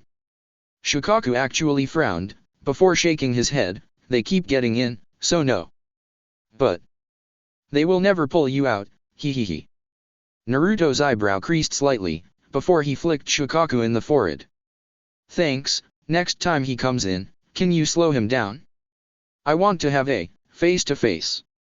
Shukaku looked at the blonde for a long moment, before the largest grin he had ever seen spread its way onto his face. He ha ha ha ha. He won't know what duped him. He roared gleefully. Shukaku. Silence, you mud pit. Son Goku roared through the tunnels. Naruto and Shukaku stood stock still for a long moment, before Naruto just smirked and rubbed the tanuki on his chin. So, has Madatabi made it to the top yet? Shukaku just snickered mutely, nah. Chains to slippery. A mental invader. That's a new one. Naruto sat up in Peleus's coils, staring at his palms, rubbing his fingers across them. That's always been my weakness, genjutsu, illusions, mental worlds, and there is someone that can even bypass Shukaku, a Bijuu. Of course it isn't long, but it wouldn't take long to damage me, would it? Naruto dragged his legs underneath him, sitting cross-legged, and stared at the stars. What to do? Not to mention what was recently on his mind. His ninth gate, and what Kurama had to say about it. Flashback. Uzumaki ninth gate? Preposterous. Naruto's and Jiyuki's eyes were the size of fish bowls. What? Kurama snorted, of all my previous hosts, Uzumaki Mito, and your mother, neither of them had more than 8 gates, are you sure it is a gate? Jiyuki frowned, it's not of the ceiling room, it's a manifestation within his chakra coils. Kurama frowned, my presence has not created this, unless it was a reaction at his birth, which is unlikely. It must have been a recent addition. Naruto frowned, before looking at his left hand, no, the sage had taken that power back, right? Present. School. Yeah, you don't know what a school is? Naruto just shivered by Chiron's side, of course I do, it's where everyone goes to suffer. Chiron just laughed as he walked through the camp with Pan's champion. It was a sunny day, like always, with spirits actually leaving the forest to come wander about the camp. They still traveled in groups however, but progress was progress. Campers moved about their business, though today, all of them had the same objective. School release forms. Some demigods stayed all year round, but those who could, did, whether by force or choice. Which always confused Naruto, as it was similar to throwing them out into the monster's den with no pay, but hey, there were God's kids, he was pretty sure they had this. Did you want to attend? Naruto frowned, I feel like this entire conversation has been a trap. Chiron looked surprised, before sighing, yes, I suppose. I'd like you to attend school, specifically with Percy Jackson. Naruto jerked his head to the side, is he really that high of a target? Chiron's shoulders sank. If we were to compare demigods to food, the Olympian 12 would be lunch, but a child of the big 3? Ramen, with extra toppings. Naruto's eyes immediately lit with understanding, so every monster in the book is gonna be looking for his broth ahem blood. Chiron just nodded, mentally priding himself on getting his point across. Yes, and I'm afraid the issues don't stop there. Naruto just looked away, it's because of Zeus, isn't it? Chiron visibly saddened, again, yes. Percy's continued survival literally guarantees war, his existence is a declaration against time. Zeus is a paranoid king, and something like this, he is right to be wary. Naruto frowned, I was only given the basics of the Titans as they weren't really relevant, but what do I not know? I know that Zeus's father is a Titan, along with Zeus and Hera, but that's kinda it. Are they really that powerful? Chiron looked around, before herding him away from the crowd. The Titans are gods in their own right, with more experience. They were the gods of their time, but crueler, it's why we do not know them as gods ourselves. Well, shit. Naruto's mind flashed back to Artemis, Zeus, Hades, every god and goddess he had seen, and none of them were in their divine forms, meaning that when they exchanged blows, they weren't at full power to even start with. He was confident he could take 1 or 2, maybe 3 depending on the matchup, but there was a reason Kakashi-sensei was such a strong opponent, even against cage-level ninja. Experience. How many? More than 12. Yep, that's bad. The Lord of Time is the largest issue. He contains the most power, and with it, he can control the flow of time in a single space. Whoa. Naruto started to wonder why it was always the bad guys that had the cool powers, with a few notable exceptions. Time, huh? Interesting. Naruto said, before nodding, fine, I'll follow him, but I got some terms of my own. Chiron's eyebrow rose up, before sighing. And? Naruto grinned, well, let's start from the top. Chiron sighed, before pulling out a pencil and paper from his saddlebag. I need weapons, celestial bronze, monster-killing stuff. I can't deal with them physically, because then their physical form remains much longer. I need celestial bronze dust, a lot of it. Chiron looked confused, before remembering the stories of his battle in the desert. Was he really going to just crush everything? Whatever.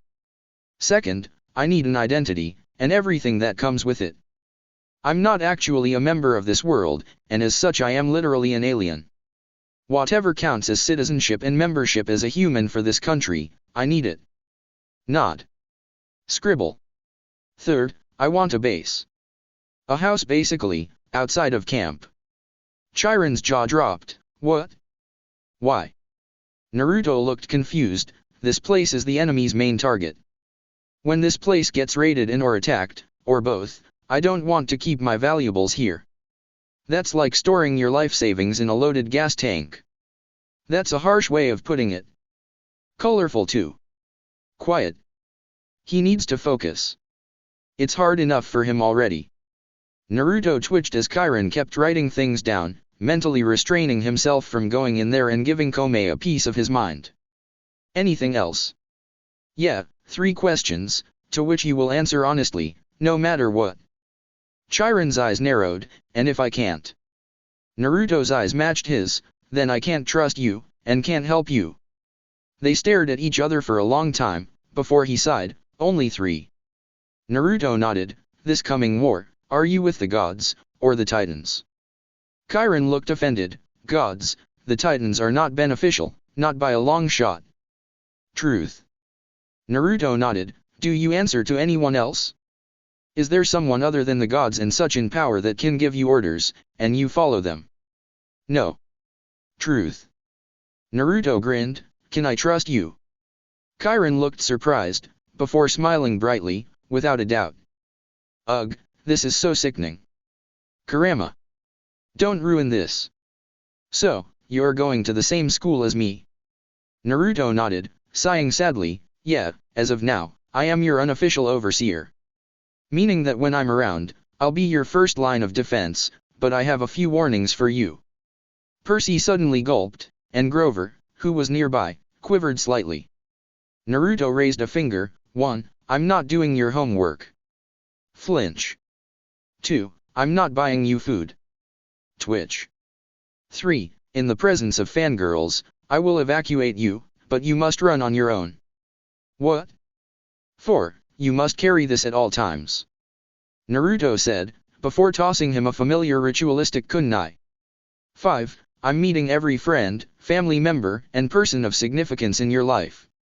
I don't care if it's an ex-girlfriend, neighbor, twice removed nephew, or your cat. From what I know, monsters can use the mist, and illusions that can fool you for even a second can be lethal. Percy nodded, he knew all of this, but it looked like he was on a roll. 6. I'm your friend, don't forget that, but I am also your boss during these next few years. If I say run, you better get your ass in gear, because if I catch you I'm using my strong foot to punt you farther ahead. If you disobey me in a combat situation, I will send Aphrodite your personal phone number, saying it's mine. Percy just looked at him in horror. Naruto nodded sagely, you're probably concerned about what Ares would do, just wait, he. Percy shivered. Naruto smirked. Anyway, those kunai are basically teleport portals for me. Throw it, and the moment it lands, I will appear there. Oh, and one more thing. Naruto suddenly gained a terrifying look. If you think it would be funny to throw one of these where it shouldn't be, I will be sure to teleport you in place of me. We clear? Crystal. Cool, glad that's straight. Actually, one more thing. Yeah. What happened to Bessie? Percy looked confused, before blinking. That's, I'm sure Dad has it. He doesn't have a clue. I really hope his dad has it. Dinner, one of the last as everyone packed up to leave for their new schools. Most seemed determined for a good year, while there were the occasional excited and depressed campers. The general feel was the will to fight. Are you really sure the prophecy is over? Jiyuki muttered. Naruto sighed, before sitting and entering his mindscape to have this chat. Yes, I'm pretty sure. 1. A review. 4 of the Bijuu were present: Kukyo, Kome, Isobyu, and Jiyuki. 5 shall go west to the goddess in chains, accompanying the conqueror of pain. Champion of the wild shall stand at the dawn of day, but the giant of bronze will stand in his way. The bane of Olympus shall show the trail. Maidens and campers combined prevail. The titan's curse must one withstand, but against all, the sage will lend a helping hand. Naruto sighed, before starting. The first line, that was Artemis, imprisoned by Atlas. The second was obviously me coming to help. The third and fourth were of my battle with Talos, but the fifth was in the presence of Pan. I couldn't fight, only participate in a minimal capacity. And you wonder why the concept of fate even works. Isobyu muttered, making Naruto grin, but continue.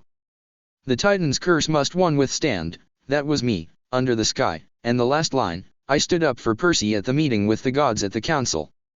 As Zeus was about to destroy him, I belayed it, and in a sense, turned the tide of his fate. Jiyuki padded back and forth, and the other.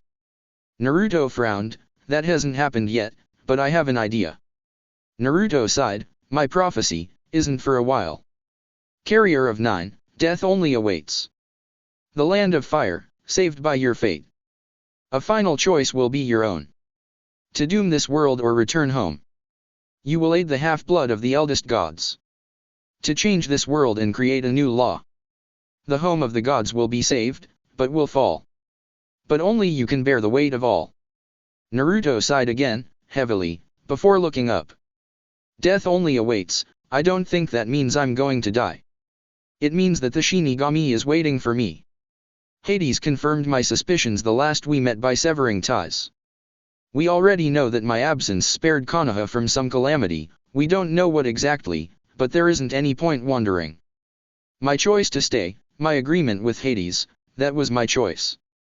I thought that this prophecy wouldn't be fulfilled for a few years, but hey, Percy seems to be doing that just fine, if it's even him. It's not Thalia, she is a hunter, same as Bianca. Nico is still too young, so it has to be Percy, I really hope. But whoever they are will create a new law, or a policy, and I will for some reason back him up, and assure it passes. Oh, and I'll save the world along the way. Nothing new there. Snort. What bothers me, is the last line. The home of the gods, Olympus, it will be saved, but will fall? And for some reason, I am the only one who can bear the weight of all. It could stand for change. An old Olympus will fall, be born anew. Isobyu offered, but Kukyo shook her head. I doubt that. With Zeus as king, any change would be deemed as undermining him, and he would strike it down. I doubt it's a reform, or at least a willing one. Is that it then? Am I the only one because I can defeat him? It's possible that this final battle is a battle to dethrone Zeus. That isn't promising. He would have to fight after fighting a war? That sounds a lot with his bout with Sasuke, and he lost an arm. Of course he got it back, but his kick-ass grandma wasn't here this time. It does make sense, but would that really constitute as bear the weight of all? Jiyuki frowned. Hopes and dreams, they tend to ride on the last man standing. Naruto said with a sigh. It could also be a crime. Isobyu said suddenly. They all turned. Let's be honest, In this world, your everyday life was a crime in a spree. It could be possible that you would cross some lines in this coming war without knowing, and be held responsible, and Olympus's fall is you, fighting against it. That was a sour take on it. Naruto coughed. It's all up for discussion, I guess. For all we know, the whole place might actually fall out of the sky. The Bijuu laughed emptily at his joke, before Naruto just smiled at them. Hey, Kukyo. She turned. Wanna learn how to walk? I am perfectly capable. It's just I am not used to using two legs. He laughed, all of them did. I wonder if school here is any different from the academy. That's it for part 5. Thank you for watching and see you in the next video.